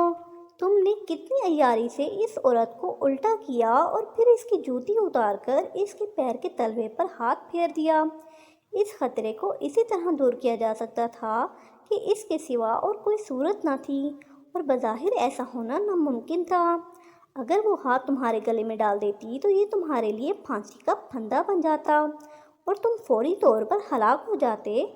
تم نے چوتھا خطرہ بھی دور کر دیا، پرندے کی مسرت سے بھرپور آواز سنائی دی، اور اس کے ساتھ ہی اس کی رفتار پھر تیز ہو گئی۔ امرو یار ایک لمحے چپ رہا، پھر بولا، تم نے ابھی دیکھا ہی کیا ہے؟ میرے صحن میں تو عیاریوں کا خزانہ ہے، خزانہ، امرو یار نے اونچی آواز میں کہا، حالانکہ وہ دل ہی دل میں سوچ رہا تھا کہ یہ تو سب کچھ بس اتفاقاً ہی ہو گیا، ورنہ وہ تو واقعی مارا جاتا۔ اب 4 خطرے باقی رہ گئے ہیں، اگر تم نے انہیں بھی دور کر دیا تو ہم طلسماتی وادی میں پہنچ جائیں گے۔ ویسے ایک بات ہے، تم اس دنیا کے پہلے آدمی ہو جس نے 4 خطرے دور کر دی ہیں، ورنہ آج تک کوئی ایک خطرہ بھی دور نہیں کر سکا، پرندے نے کہا۔ ارے تم دیکھنا کہ باقی 4 خطرے بھی مجھ سے ٹکرا کر ختم ہو جائیں گے، امرو یار نے سینہ پھلاتے ہوئے جواب دیا۔ خطرہ، 5واں خطرہ، اچانک پرندے نے چیختے ہوئے کہا، اور اس کے ساتھ ہی حسب معمول اس کی رفتار آہستہ ہو گئی۔ امرو یار نے چونک کر ادھر ادھر دیکھا، اور دوسرے لمحے اس کی آنکھیں خوف سے پھٹنے کے قریب ہو گئیں۔ ارے باپ رے، یہ کیا بلا ہے؟ امرو یار نے انتہائی خوفزدہ لہجے میں کہا۔ کیونکہ آسمان کی بلندیوں سے ایک عجیب و غریب بلا انتہائی تیز رفتاری سے فضا میں تیرتی ہوئی سیدھی امرو یار کی طرف بڑھی چلی آ رہی تھی۔ اس بلا کا چہرہ گھوڑے کی طرح تھا، البتہ اس کے دانت کسی مگرمچھ کی طرح خوفناک تھے۔ اس کی دو آنکھوں کے بجائے عین ماتھے کے درمیان ایک بڑی سی آنکھ تھی۔ باقی جسم شیر جیسا تھا اور جسم پر سیاہ رنگ کے بڑے بڑے بال تھے، لیکن اس کی ٹانگیں ہاتھی کی طرح موٹی تھیں اور اگلے حصے پر انسانوں کی طرح دو ہاتھ تھے۔ وہ منہ پھاڑے خوفناک دانت نکالے انتہائی تیز رفتاری سے امرو یار کی طرف بڑھی چلی آ رہی تھی۔ ماتھے پر موجود اس کی اکلوتی آنکھ سے شعلے سے نکل رہے تھے۔ ارے ارے تیز دوڑو، نکل چلو، اس سے یہ تو کوئی خوفناک بلا ہے۔ امرو یار نے خوفزدہ ہو کر پرندے کو یوں ایڑ لگانے کی کوشش کی جیسے گھوڑے کو ایڑ لگا رہا ہو، لیکن پرندے کی رفتار تیز ہونے کی بجائے اور بھی آہستہ ہو گئی۔ تھت تیرے کی، تم تو اور بھی آہستہ ہو گئے، تم بھی میرے دشمن ہو، تم چاہتے ہو کہ میں اس بلا کے ہاتھوں مر جاؤں؟ امرو یار نے غصے سے چیختے ہوئے کہا، اور اسی لمحے بلا اس کے بالکل قریب پہنچ گئی۔ اب اس سے بچنے کا کوئی راستہ امرو یار کو نظر نہ آ رہا تھا۔ اسی لمحے اچانک امرو یار کو خنجر سلیمانی کا خیال آ گیا۔ اس نے بڑی پھرتی سے زنبیل میں ہاتھ ڈالا اور خنجر سلیمانی باہر نکال لیا۔ بلا نے اب زور زور سے چیخنا شروع کر دیا۔ اس کی چیخیں اس قدر خوفناک تھیں کہ امرو یار کا خون اس کی رگوں میں جمنے لگا اور اس کے ہاتھ میں پکڑا ہوا خنجر خوف سے کانپنے لگا۔ اور پھر بلا نے پوری قوت سے امرو یار پر جھپٹا مارا۔ اس کے انسانوں والے ہاتھ امرو یار کو پکڑنے کے لیے لپکے تھے اور امرو یار اس سے بچنے کے لیے تیزی سے ایک طرف کو جھکا اور خوف کی شدت سے خنجر سلیمانی بھی اس کے ہاتھوں سے نکل گیا۔ خنجر امرو کے ہاتھوں سے نکل کر نیچے گرتا ہوا بلا کے ایک ہاتھ سے ٹکرایا۔ اس ہاتھ سے ٹکرایا جو امرو یار کے جسم تک تقریباً پہنچ ہی گیا تھا۔ خنجر اس کے ہاتھ سے جیسے ہی ٹکرایا، بلا کا وہ ہاتھ ایک دھماکے سے غائب ہو گیا اور بلا بری طرح چیختی ہوئی پیچھے کو ہٹی۔ خنجر خوش قسمتی سے امرو یار کے لباس کے ساتھ اٹک گیا تھا۔ بلا کے پیچھے ہٹتے ہی امرو یار نے جھپٹ کر خنجر سلیمانی دوبارہ پکڑ لیا۔ اسی لمحے بلا نے دوبارہ امرو یار پر حملہ کیا، لیکن اب امرو یار خنجر سلیمانی کا کارنامہ دیکھ چکا تھا، اس لیے گھبرانے کی بجائے اس نے بلا کے دوسرے ہاتھ پر خنجر کا وار کیا اور ایک دھماکے کے ساتھ بلا کا دوسرا ہاتھ بھی غائب ہو گیا۔ لیکن اس بار بلا پیچھے نہیں ہٹی، بلکہ اس نے جھپٹ کر اپنے خوفناک دانت امرو یار کی گردن پر مارنے چاہے۔ امرو یار ایک بار پھر گھبرا کر ایک طرف کو ہٹا اور اس گھبراہٹ میں اس کے ہاتھ میں پکڑا ہوا خنجر بلا کی اکلوتی آنکھ میں گھستا چلا گیا۔ بلا نے ایک خوفناک چیخ ماری اور دوسرے لمحے وہ غائب ہو گئی اور امرو یار حیرت سے ادھر ادھر دیکھنے لگا، جیسے اسے بلا کے غائب ہونے کا یقین نہ آ رہا ہو، بلکہ اسے خطرہ ہو کہ بلا ابھی کسی طرف سے نمودار ہو کر اس پر حملہ کر دے گی۔ واہ واہ، پانچواں خطرہ بھی دور ہو گیا، تم بے حد عقل مند ہو امرو یار۔ اس بلا کے خاتمے کا یہی طریقہ تھا کہ پہلے اس کے دونوں ہاتھ کاٹے جائیں، پھر اس کی اکلوتی آنکھ میں خنجر مارا جائے، ورنہ یہ اور کسی طرح بھی نہ ختم ہو سکتی تھی۔ سام پرندے نے خوشی سے نعرہ مارتے ہوئے کہا اور اس کے ساتھ ہی اس کی رفتار بھی تیز ہو گئی۔ تم ہمیشہ بعد میں بتاتے ہو کہ اس کا مارنے کا یہ طریقہ تھا، وہ طریقہ تھا، پہلے کیوں نہیں بتاتے؟ بس خطرہ خطرہ چیخ کر خاموش ہو جاتے ہو۔ امرو یار نے اسے بے حد جھنجھلائے ہوئے لہجے میں کہا۔ مجھے خود بعد میں پتہ چلتا ہے امرو یار، ورنہ میں ضرور بتا دیتا۔ مجھے پہلے صرف اتنا پتہ چلتا ہے کہ خطرہ آ رہا ہے، سام پرندے نے جواب دیا۔ چلو یہ بھی غنیمت ہے، اتنا تو تمہیں پتہ چل جاتا ہے، امرو یار نے غصیلے لہجے میں کہا اور خنجر سلیمانی کو دوبارہ زنبیل میں ڈال دیا۔ اب صرف 3 خطرے باقی رہ گئے ہیں امرو یار، یہ تینوں خطرے سب سے خطرناک ہیں، سام پرندے نے کہا۔ خطرے ہوتے ہی خطرناک ہیں، اس لیے تو خطرے کہلاتے ہیں، احمق پرندے، امرو یار نے اس پر اپنی عقل کا روب ڈالتے ہوئے جواب دیا۔ خطرہ، چھٹا خطرہ، اچانک پرندے نے ایک بار پھر چیختے ہوئے کہا اور امرو یار چونک کر ادھر ادھر دیکھنے لگا اور عمرو یار چونک کر ادھر ادھر دیکھنے لگا۔ اسی لمحے اسے اپنے سر پر سائیں سائیں کی تیز آوازیں سنائی دیں۔ اس نے دیکھا کہ ایک سرخ رنگ کا بھونڈا اس کے سر پر چکر کاٹ رہا ہے۔ اس کے پروں کی تیز آوازوں سے سائیں سائیں کی آوازیں نکل رہی تھیں۔ اب بھونڈ بھی خطرہ بننے لگ گئے۔ کمال ہے، عمرو یار نے برا سا منہ بناتے ہوئے کہا، لیکن اسی لمحے اسے اپنی دائیں طرف ہی آواز سنائی دینے لگی، اور پھر بائیں طرف، اور آگے اور پیچھے کی طرف۔ یہ آوازیں لمحہ بہ لمحہ بڑھتی جا رہی تھیں، اور عمرو یار اب دیکھ کر خوفزدہ ہونے لگ گیا کہ سینکڑوں سرخ رنگ کے بھونڈ اس کے گرد منڈلاتے ہوئے دکھائی دینے لگے، اور لمحہ بہ لمحہ ان کی تعداد بڑھتی جا رہی تھی۔ اوہ، اگر ان سب نے مل کر مجھ پر حملہ کر دیا اور ڈنک مارنے لگے تو میرا تو حشر ہو جائے گا۔ عمرو یار نے انتہائی خوفزدہ ہو کر سوچا۔ اس نے پھرتی سے زنبیل میں ہاتھ ڈالا اور اس میں سے چادر سلیمانی نکال کر اپنے اوپر اوڑھ لی، لیکن اسی لمحے ایک بھونڈ اڑتا ہوا اس کے جسم سے ٹکرایا، اور اس کا ڈنک عمرو یار کے جسم میں لگا، اور عمرو یار کے حلق سے ایک زوردار چیخ نکل گئی۔ اس بھونڈ کے ڈنک نے اس کے جسم میں آگ لگا دی تھی۔ اس کے ڈنک کو چادر سلیمانی بھی نہ روک سکی تھی۔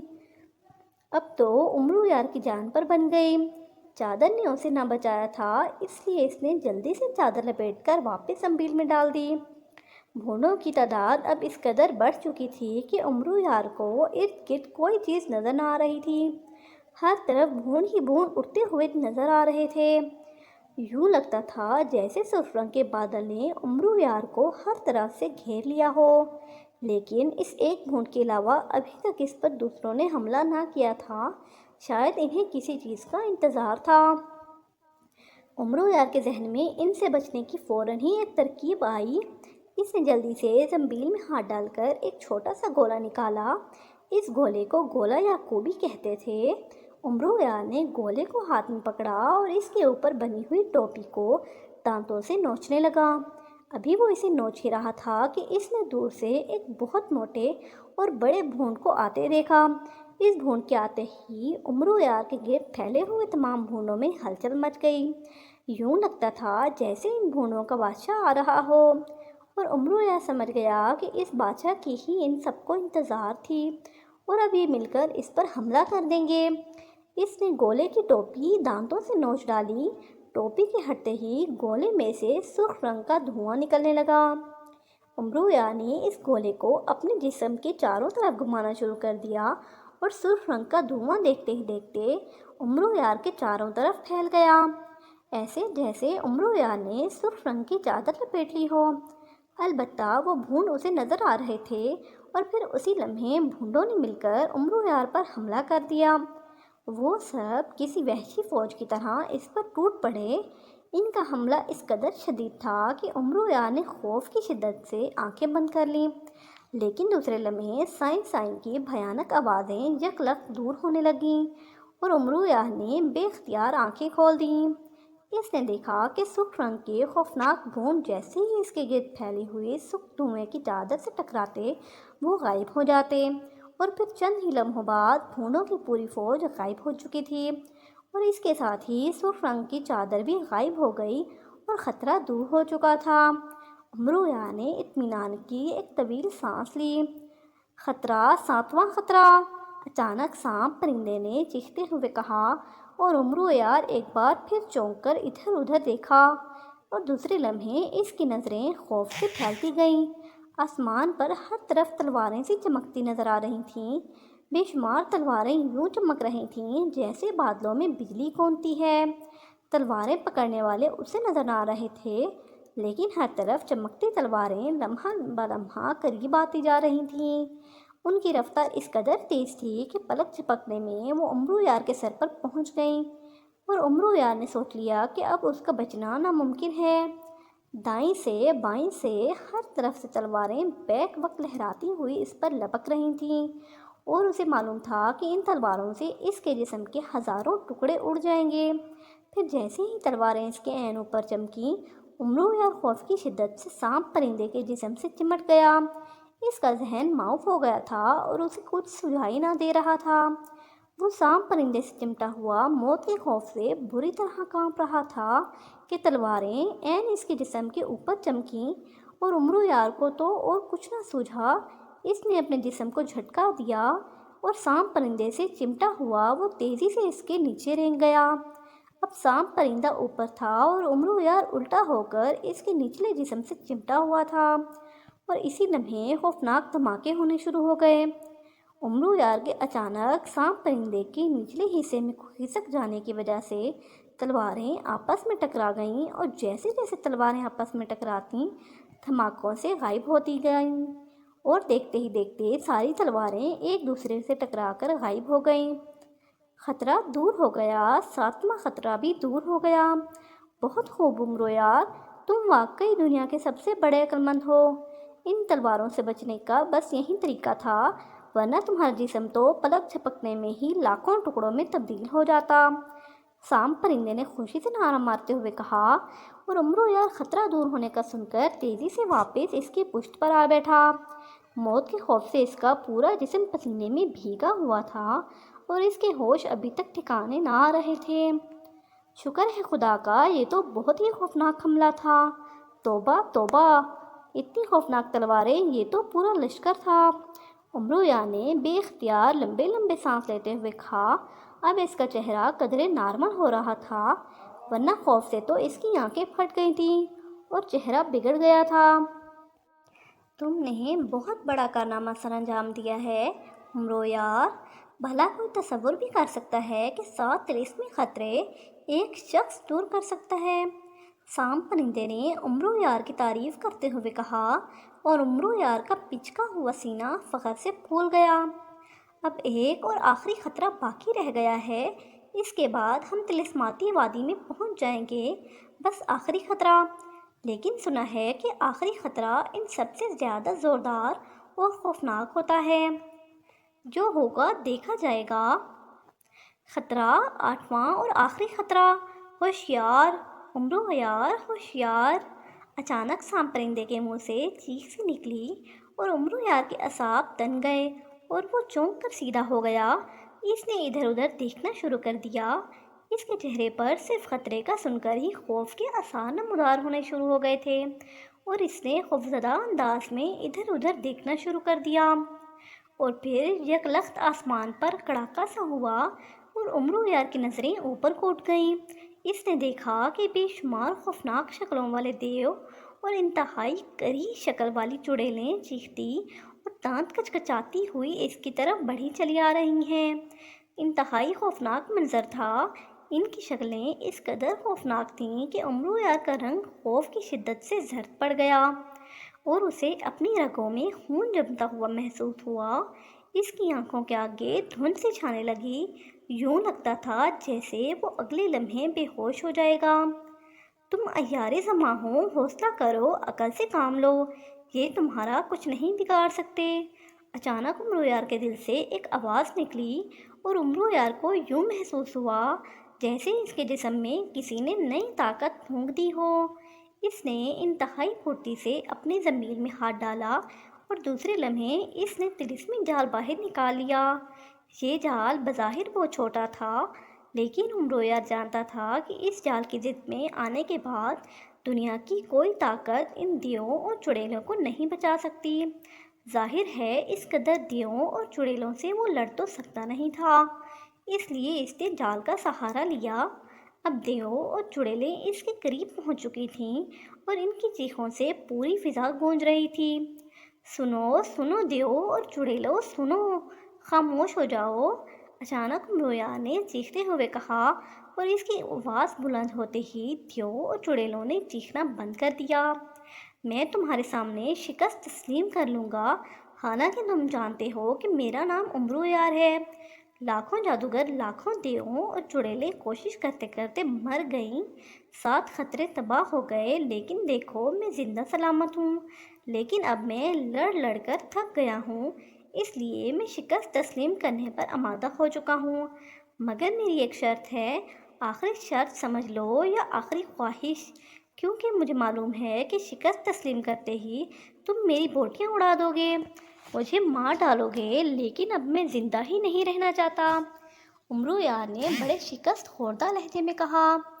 اپنی شرط بیان کرو، جلدی کرو۔ اچانک دیو اور چڑیلوں نے بیک زبان ہو کر کہا۔ میری آخری خواہش یا شرط یہ ہے کہ تم سب اکٹھے ہو کر میری دائیں ہاتھ آ جاؤ اور پھر سب مل کر مجھے سلام کرو تاکہ میری روح کو سکون حاصل ہو۔ امرو یار نے کہا، اس کا اصل مقصد یہ تھا کہ ارد گرد پھیلی ہوئی چڑیلیں اور دیو اکٹھے ہو جائیں تاکہ وہ ان پر جال پھینک کر انہیں قابو میں کر سکے۔ سلام والی بات تو اس نے ویسے ہی کہہ دی تھی تاکہ انہیں شک نہ پڑ جائے کہ وہ انہیں اکٹھا کیوں کر رہا ہے۔ دیو اور چڑیلیں اس کی خواہش یا شرط سن کر آپس میں باتیں کرنے لگے، جیسے ایک دوسرے سے مشورہ کر رہے ہوں، اور پھر تھوڑی دیر بعد وہ سب امرو یار کی بات مان گئے۔ شاید وہ خود امرو یار سے خوفزدہ نظر آ رہے تھے، کیونکہ آخر وہ 7 طلسمی خطروں کا خاتمہ کر چکا تھا۔ انہوں نے سوچا کہ اگر اتنی آسانی سے یہ عیار زماں مرتا ہے تو زیادہ اچھا ہے۔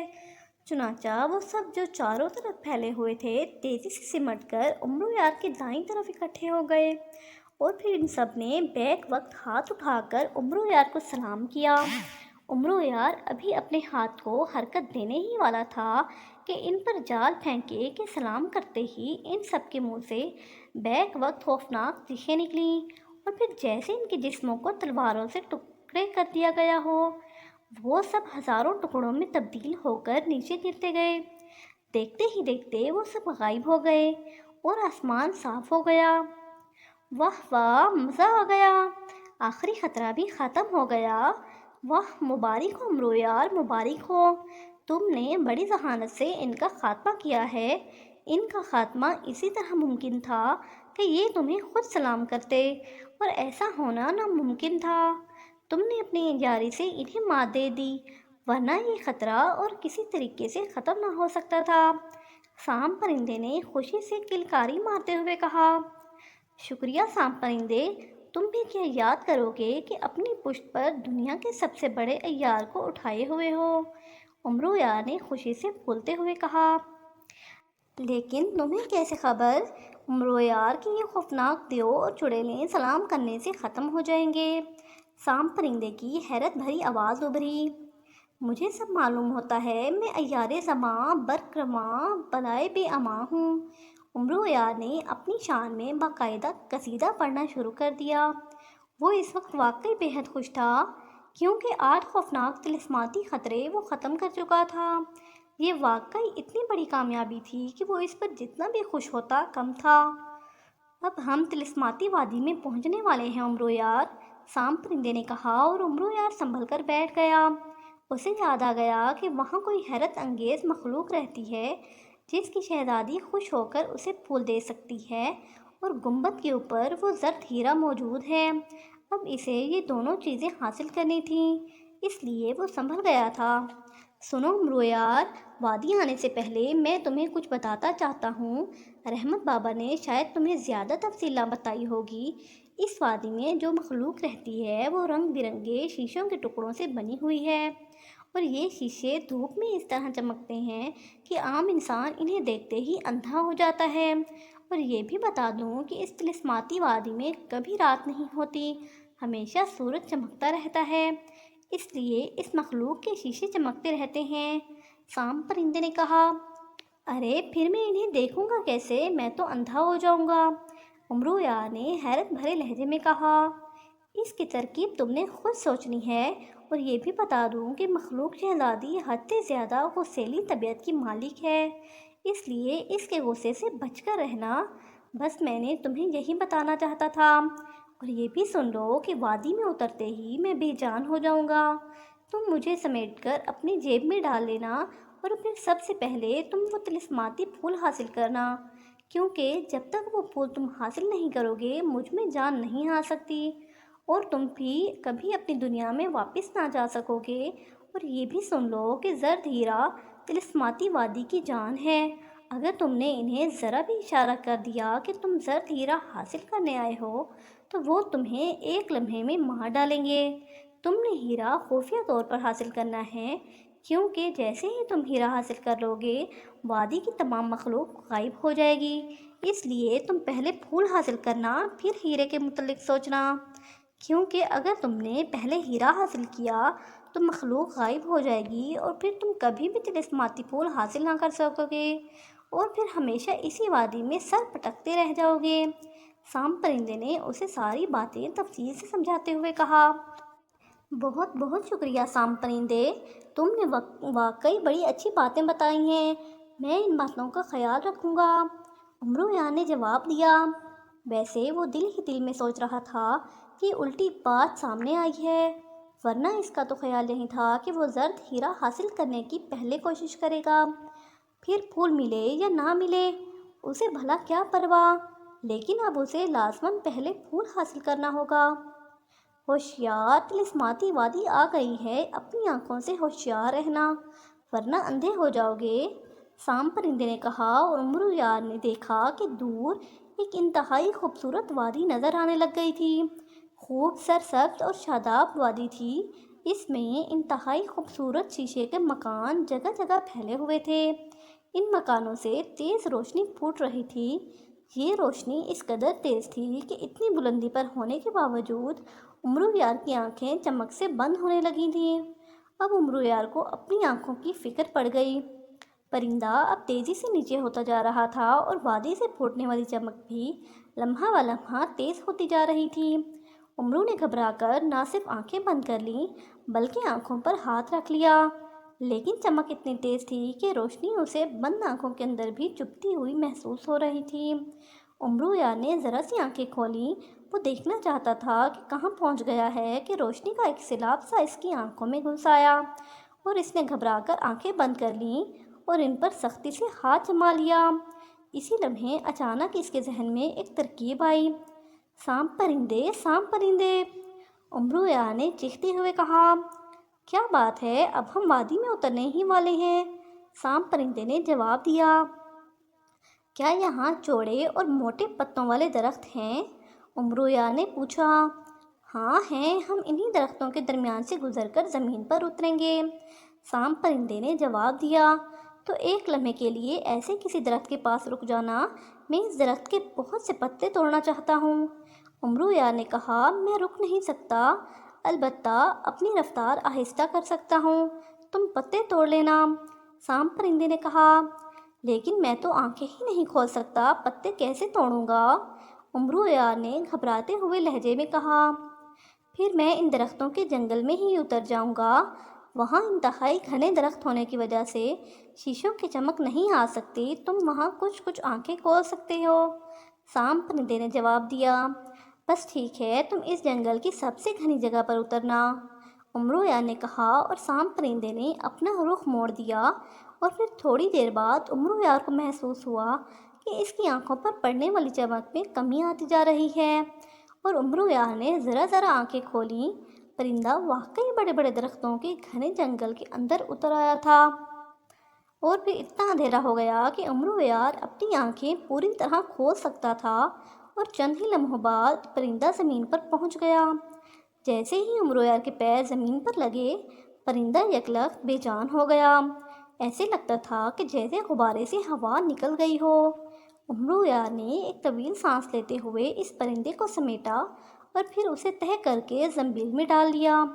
اب وہ گھنے جنگل کے اندر کھڑا تھا، اس نے دیکھا کہ درختوں کے پتے بڑے بڑے اور بہت موٹے تھے اور ان کا رنگ گہرا سبز تھا، اس نے جلدی جلدی پتے توڑنا شروع کر دیے، پتے توڑ توڑ کر اس نے ان کا ڈھیر سا لگا دیا، اور پھر اس نے پتوں کو ایک دوسرے کے اوپر رکھ کر ان کی دو ڈھیریاں بنائی، پھر زنبیل میں سے اس نے سیاہ رنگ کے کپڑے کی پٹی سی نکالی اور تقریباً 50 پتے ایک دوسرے کے اوپر رکھ کر اس نے ایک آنکھ کے سامنے رکھے اور 50 پتے دوسری آنکھ کے سامنے رکھ کر اس نے ان کے اوپر سیاہ رنگ کے کپڑے کی پٹی اچھی طرح مضبوطی سے باندھ دی۔ اب اس کی آنکھوں کے سامنے 50 پتوں کا ڈھیر جمع ہوا تھا اور ان کے اوپر سیاہ رنگ کے کپڑے کی پٹی تھی، اس طرح اس کی آنکھوں کے آگے گہرا اندھیرا سا چھایا رہا، لیکن پھر آہستہ آہستہ یہ اندھیرا چھٹنے لگا اور اسے کچھ کچھ نظر آنے لگا۔ اب اس کے قدم تیزی سے آگے بڑھ رہے تھے، روشنی تیز ہوتی گئی، لیکن 50 موٹے پتوں اور سیاہ کپڑے کی وجہ سے اس کی آنکھوں میں چبھن نہ ہو رہی تھی، یوں لگ رہا تھا کہ جیسے اس نے دھوپ کی اینک لگا رکھی ہو۔ تھوڑی دیر بعد جنگل ختم ہو گیا اور وہ ایک کھلی جگہ پہنچ گیا۔ اب روشنی یکلخت تیز ہو گئی تھی، لیکن اس کی ترکیب کامیاب رہی۔ اسے کوئی تکلیف ہی نہ ہو رہی تھی اور وہ سب کچھ یوں آسانی سے دیکھ رہا تھا جیسے اس نے آنکھوں پر کچھ نہ باندھ رکھا ہو۔ واقعی عمرو یار نے انتہائی عقل مندی سے کام لیا تھا۔ اب عمرو یار کو رنگ برنگے شیشوں کی بنی ہوئی عمارتیں صاف نظر آ رہی تھیں، اور پھر اسے رنگ برنگے شیشوں سے بنے ہوئے انسان نظر آنے لگے، اور وہ حیرت سے انہیں دیکھ رہا تھا۔ ان کے جسموں میں اسے ایسی چمک نظر آ رہی تھی جیسے ان کے جسموں کے اندر ہزاروں مشعلیں جل رہی ہوں۔ وہ بڑے خوبصورت لگ رہے تھے۔ اسی لمحے اسے چیختی ہوئی آوازیں سنائی دینے لگیں۔ وہ شیشے کے انسان اس کی طرف بھاگنے لگے، اور پھر دیکھتے ہی دیکھتے ہزاروں شیشے کے انسان اس کے گرد اکٹھے ہو گئے۔ وہ سب حیرت سے اسے دیکھ رہے تھے۔ کون ہو تم اور کہاں سے آئے ہو؟ تمہارے شیشے کہاں ہیں اور تمہاری آنکھیں کیوں نہیں ہیں؟ اسے ان شیشے کے انسانوں کی آوازیں سنائی دینے لگیں۔ میرا نام عمرو یار ہے، میں دنیا سے آیا ہوں، مجھے تم اپنی شہزادی کے پاس لے چلو، میں اس کے لیے تحفہ لے کر آیا ہوں۔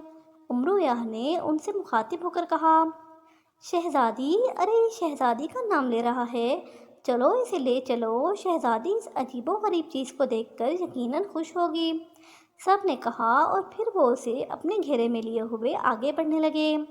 عمرو یار حیرت سے وادی اور عمارتوں کو دیکھتا ہوا آگے بڑھتا گیا، اور پھر اسے دور سے ایک اونچے پہاڑ کی چوٹی پر بنا ہوا گنبد اور اس کی سلاخ کے اوپر بنا ہوا پیالہ نظر آنے لگا، اور عمرو یار کا دل خوشی سے اچھلنے لگا۔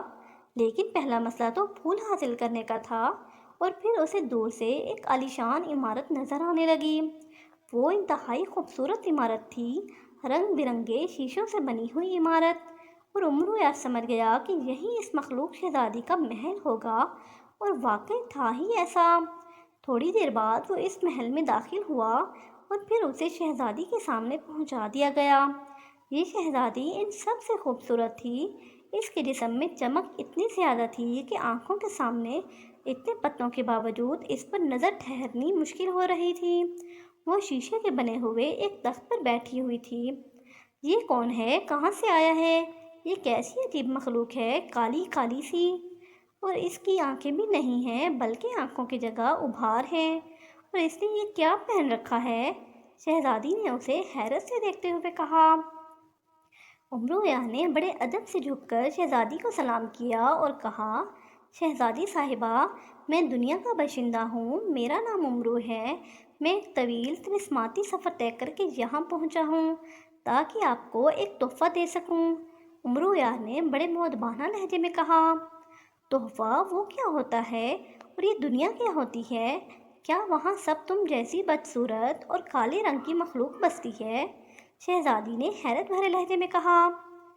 عمرو یار کو شہزادی کی بات پر غصہ تو بے حد آیا کہ شہزادی اسے بدصورت کہہ رہی ہے، لیکن ظاہر ہے وہ اپنے غصے کا اظہار نہ کر سکتا تھا، کیونکہ اسے سانپ پرندے نے بتا دیا تھا کہ شہزادی بہت غصے والی ہے۔ شہزادی حضور، میں آپ کو ایک ایسا تحفہ دوں گا جس سے آپ خوش ہو جائیں گی۔ تحفہ ایک ایسی چیز کو کہتے ہیں جو اتنی قیمتی ہوتی ہے کہ اس سے زیادہ قیمتی اور کوئی چیز نہیں ہوتی۔ عمرو یار نے کہا، اچھا دو، کیا چیز دیتے ہو؟ شہزادی نے سر ہلاتے ہوئے کہا، اور عمرو یار نے اپنی زنبیل میں ہاتھ ڈالا اور اس میں سے ایک چھوٹی سی ڈبیا نکال لی۔ اس ڈبیا میں ایک انگوٹھی تھی جس میں 7 رنگوں کا انتہائی خوبصورت ہیرا لگا ہوا تھا۔ اس نے سوچا کہ مخلوق شہزادی چاہے شیشے کی بنی ہوئی ہو، بہرحال ہے تو ایک عورت، اور اسے معلوم تھا کہ عورت کو بہرحال زیور بہت پسند ہوتے ہیں۔ اس نے ڈبیا کھولی اور اس میں سے انگوٹھی نکال کر مخلوق شہزادی کی طرف بڑھا دی، کیونکہ اس نے دیکھا تھا کہ مخلوق شہزادی نے انگلیوں میں مختلف رنگ کے پتھروں کے زیور پہن رکھے تھے۔ ارے واہ، یہ تو واقعی بہت خوبصورت چیز ہے، یہ کیا چیز ہے؟ شہزادی نے بڑے اشتیاق آمیز انداز میں ہاتھ بڑھا کر انگوٹھی عمرو یار کے ہاتھوں سے لیتے ہوئے کہا، اسے انگوٹھی کہتے ہیں شہزادی صاحبہ، آپ اسے اپنی انگلی میں پہن لیں، اس سے آپ سب سے زیادہ خوبصورت ہو جائیں گی، امرویا نے کہا۔ اور پھر شہزادی نے جلدی سے انگوٹھی اپنی انگلی میں پہن لی۔ انگوٹھی واقعی اس قدر خوبصورت تھی کہ شہزادی خوشی سے اچھل پڑی۔ واہ کالی مخلوق واہ، تم نے مجھے خوش کر دیا ہے، یہ تو واقعی عجیب و غریب تحفہ ہے، شہزادی نے خوشی سے چیختے ہوئے کہا۔ باقی مخلوق بھی حیرت سے اس انگوٹھی کو دیکھ رہی تھی، ان سب کے لیے یہ نئی اور حیرت انگیز چیز تھی۔ تم آج سے شاہی مہمان ہو کالی مخلوق، تم نے ہمیں خوش کیا ہے، ہم تمہیں خوش کریں گے، حالانکہ تم انتہائی بدصورت ہو، لیکن تمہارا دیا ہوا تحفہ ہمیں بے حد پسند آیا ہے، شہزادی نے خوشی سے اچھلتے ہوئے کہا۔ شہزادی حضور، جب کسی کا تحفہ قبول کیا جاتا ہے تو پھر اس کے جواب میں اس کی پسند کا تحفہ دیا جاتا ہے، امرویا نے اپنے مطلب پر آتے ہوئے کہا۔ اچھا ہاں، ہم تمہیں ضرور تحفہ دیں گے اور تمہاری پسند کا ہی دیں گے، بولو تمہیں کون سا تحفہ چاہیے، شہزادی نے خوشی سے انگلی میں پہنی ہوئی انگوٹھی کو دیکھتے ہوئے کہا۔ شہزادی حضور، پہلے وعدہ کریں کہ جو تحفہ میں مانگوں گا وہی مجھے ملے گا، امرویا نے اسے پابند کرتے ہوئے کہا۔ اور شہزادی نے اپنے شیشہ دیوتا کی قسم کھا کر وعدہ کر لیا تو امرویا نے اس سے طلسماتی پھول کا تحفہ مانگ لیا۔ یہ تو معمولی سی بات ہے، ہم نے سوچا کہ نہ جانے تم کیا مانگ لو گے، بہرحال تمہیں وہ طلسماتی پھول تحفے میں دیا جائے گا، شہزادی نے کہا۔ اور پھر اس نے حکم دیا کہ اس کے خاص باغ سے طلسماتی پھول توڑ کر لایا جائے۔ چند لمحوں میں ہی طلسماتی پھول آیا گیا، یہ پھول بے حد خوبصورت تھا، امرویا نے شکریہ ادا کر کے وہ پھول لیا اور انگوٹھی والے ڈبیا میں رکھ کر ڈبیا واپس سنبھیل میں ڈال لی۔ اب میں اس وادی کی سیر کرنا چاہتا ہوں، امرویا نے خواہش ظاہر کی اور شہزادی نے اسے اجازت دے دی اور حکم دے دیا کہ کالی مخلوق جہاں چاہے جا سکتی ہے، اسے کوئی نہ روکے، اور امرویا شہزادی کو سلام کر کے باہر آ گیا۔ شیشے کی مخلوق اس کے ساتھ تھی۔ امرویا محل سے نکل کر سیدھا اس پہاڑ کی طرف بڑھنے لگا جہاں زرد ہیرا موجود تھا۔ اب وہ جلد از جلد اس ہیرے کو حاصل کر کے یہاں سے واپس جانا چاہتا تھا۔ پہاڑ کے قریب پہنچ کر وہ اس پر چڑھنے لگا، لیکن مخلوق وہیں رک گئی۔ اس پر نہ چڑھو، یہ آگ اگلنے والا پہاڑ ہے، نیچے اتر آؤ، مخلوق نے اسے آتش فشاں پہاڑ پر چڑھتے دیکھ کر چیختے ہوئے کہا۔ لیکن بھلا امرویا ان کی بات کہاں سنتا تھا، وہ اوپر چڑھتا چلا گیا۔ تھوڑی دیر بعد وہ پہاڑ کی چوٹی پر موجود گنبد تک پہنچ گیا۔ گنبد کی ڈھلوان بے حد پھسلواں تھی، اب مسئلہ تھا کہ اس پر چڑھا کیسے جائے۔ اس نے کچھ سوچ کر زنبیل سے کمند نکالی اور پھر اس نے گھما کر کمند کا آنکڑا اس سلاخ پر پھینکا جس کے اوپر پیالے میں زرد ہیرا رکھا ہوا تھا، لیکن اس کا اندازہ درست نہ نکلا اور کمند کا لوہے کا سرا پوری قوت سے جا کر پیالے سے جا ٹکرایا اور اس کے ساتھ ہی ایک زوردار دھماکہ ہوا اور پھر گڑگڑاہٹ کی آوازیں پیدا ہوئیں اور امرویا کو محسوس ہوا جیسے اس کے پیروں تلے پہاڑ لرز رہا ہو، اور پھر ایک خوفناک گڑگڑاہٹ کے ساتھ پہاڑ پھٹ گیا۔ امرویا جھٹکا لگنے سے اچھلا اور کسی تنکے کی طرح اڑتا ہوا پہاڑ سے نیچے زمین پر آ گرا۔ وہاں اونچی اونچی جھاڑیوں پر گرنے کی وجہ سے وہ بچ گیا۔ اسی لمحے اس نے دیکھا کہ پہاڑ کی چوٹی دو حصوں میں تقسیم ہوئی اور گنبد، اس کے اوپر لگی ہوئی سلاخ، پیالہ اور زرد ہیرا پہاڑ کے اندر غائب ہو گئے، اور اس کے بعد پہاڑ سے آگ نکلنے لگی، آتش فشاں پھٹ گیا تھا۔ شیشے کی مخلوق چیختی ہوئی ادھر ادھر بھاگ رہی تھی۔ جیسے ہی ہیرا پہاڑ کے اندر غائب ہوا، تمام مخلوق یکلخت غائب ہو گئی، روشنی ختم ہو گئی اور امرویا کی آنکھوں کے سامنے بھی اندھیرا چھا گیا۔ امرویا نے جلدی سے اپنی آنکھوں کے آگے بندھے ہوئے پتے ہٹا دیے، اب وہ کھلی آنکھوں سے سب کچھ دیکھ رہا تھا۔ تمام مخلوق اور ان کے مکانات سب کچھ غائب ہو گیا تھا، اب وہ عام وادی تھی۔ آتش فشاں سے نکلنے والا کھولتا ہوا لاوا تیزی سے چاروں طرف پھیلنے لگا۔ امرویا اس لاوے سے بچنے کے لیے بھاگنے لگا، لیکن لاوے کی رفتار بہت تیز تھی۔ اب امرویار کو اپنی جان کی فکر پڑ گئی۔ اس نے بھاگتے ہوئے زنبیل سے سانپ پرندہ نکالا اور اسے زمین پر رکھ دیا۔ پرندہ زمین پر گرتے ہی زندہ ہو گیا۔ جلدی کرو امرو یار، مجھ پر سوار ہو جاؤ ورنہ لاوا تمہیں جلا دے گا، سانپ پرندے نے چیختے ہوئے کہا اور امرو یار اچھل کر اس پر سوار ہو گیا۔ سانپ پرندہ اپنی جگہ سے اچھلا اور انتہائی تیز رفتاری سے ہوا میں بلند ہوتا گیا۔ ہائے وہ زرد ہیرا، ارے وہ زرد ہیرا تو وہیں رہ گیا، امرو یار نے باقاعدہ روتے ہوئے کہا۔ اب زرد ہیرے کو بھول جاؤ امرو یار، اب وہ قیامت تک کسی کو نہیں مل سکتا۔ اگر تمہاری کمند اس پیالے سے نہ ٹکرائی تو یقیناً وہ ہیرا حاصل کر لیتے۔ یہ بھی ایک شرط تھی کہ اس پیالے سے لوہا نہ ٹکرائے ورنہ آتش فشاں پھٹ پڑتا تھا، اور وہیں ہوا۔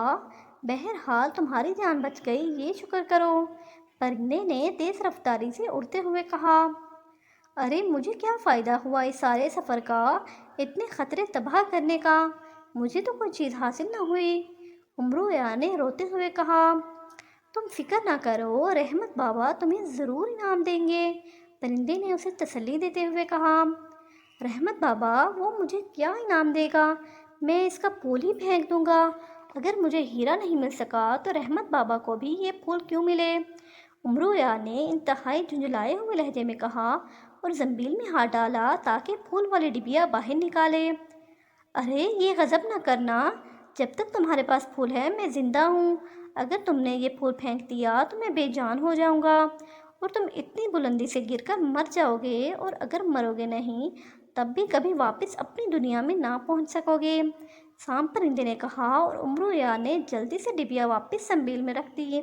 زرد ہیرا تو نہ ملا تھا لیکن امرو یار اب مرنا بھی نہ چاہتا تھا، وہ خاموش ہو گیا۔ اس کی شکل ایسی بن گئی تھی جیسے وہ ابھی ابھی کسی اپنے عزیز کو دفن کر کے واپس آ رہا ہو، اس کا دل بھی رو رہا تھا لیکن وہ مجبور تھا، بہرحال زندہ تو اس نے رہنا تھا۔ اور پھر ایک روز سانپ پرندہ اسے لیے ہوئے رحمت بابا کے مکان پر اتر گیا۔ اس مکان میں پوری بستی کے لوگ اکٹھا تھے۔ امرو یار بجھے ہوئے دل سے نیچے اتر آیا۔ امرو یار لے آئے ہو طلسماتی پھول، رحمت بابا نے پوچھا۔ ہاں رحمت بابا، یہ لو اپنا پھول، مجھے ہیرا تو نہیں ملا لیکن تمہیں تو پھول مل جائے گا، امرو یار نے ڈبیا سے پھول نکال کر رحمت بابا کے ہاتھوں میں دیتے ہوئے کہا۔ رحمت بابا نے پھول ہاتھ میں لیتے ہی خوشی سے چیخ ماری اور پھر جلدی سے پھول اپنی دونوں آنکھوں سے لگایا۔ ایک آنکھ سے لگتے ہی پھول آدھا مرجھا گیا اور دوسری آنکھ پر لگتے ہی وہ پورا مرجھا گیا، لیکن رحمت بابا کی آنکھوں میں روشنی آ گئی، اسے نظر آنے لگ گیا۔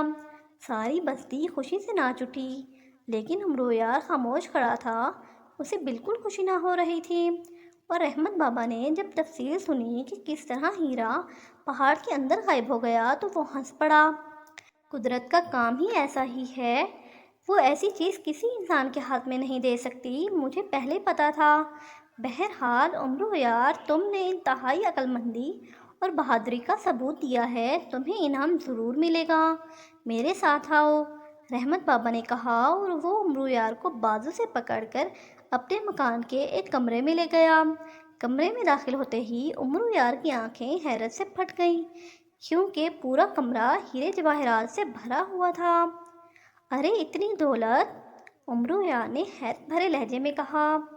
یہ سب تمہارا انعام ہے، رحمت بابا نے مسکراتے ہوئے کہا، اور امرو یار خوشی سے ناچنے لگا، اس کے تو تصور میں بھی نہ تھا کہ اسے اتنی دولت مل سکتی ہے، اور پھر اس نے جلدی جلدی ساری دولت اپنی زنبیل میں ڈالنی شروع کر دی۔ اب وہ بھی خوش تھا، بے حد خوش، بے انتہا خوش۔ کہانی ختم۔ اگر آپ کو یہ کہانی اچھی لگی ہے تو ہمارے چینل کو سبسکرائب، لائک اینڈ شیئر کر دیں اور بیل آئیکن کو پریس کر دیں تاکہ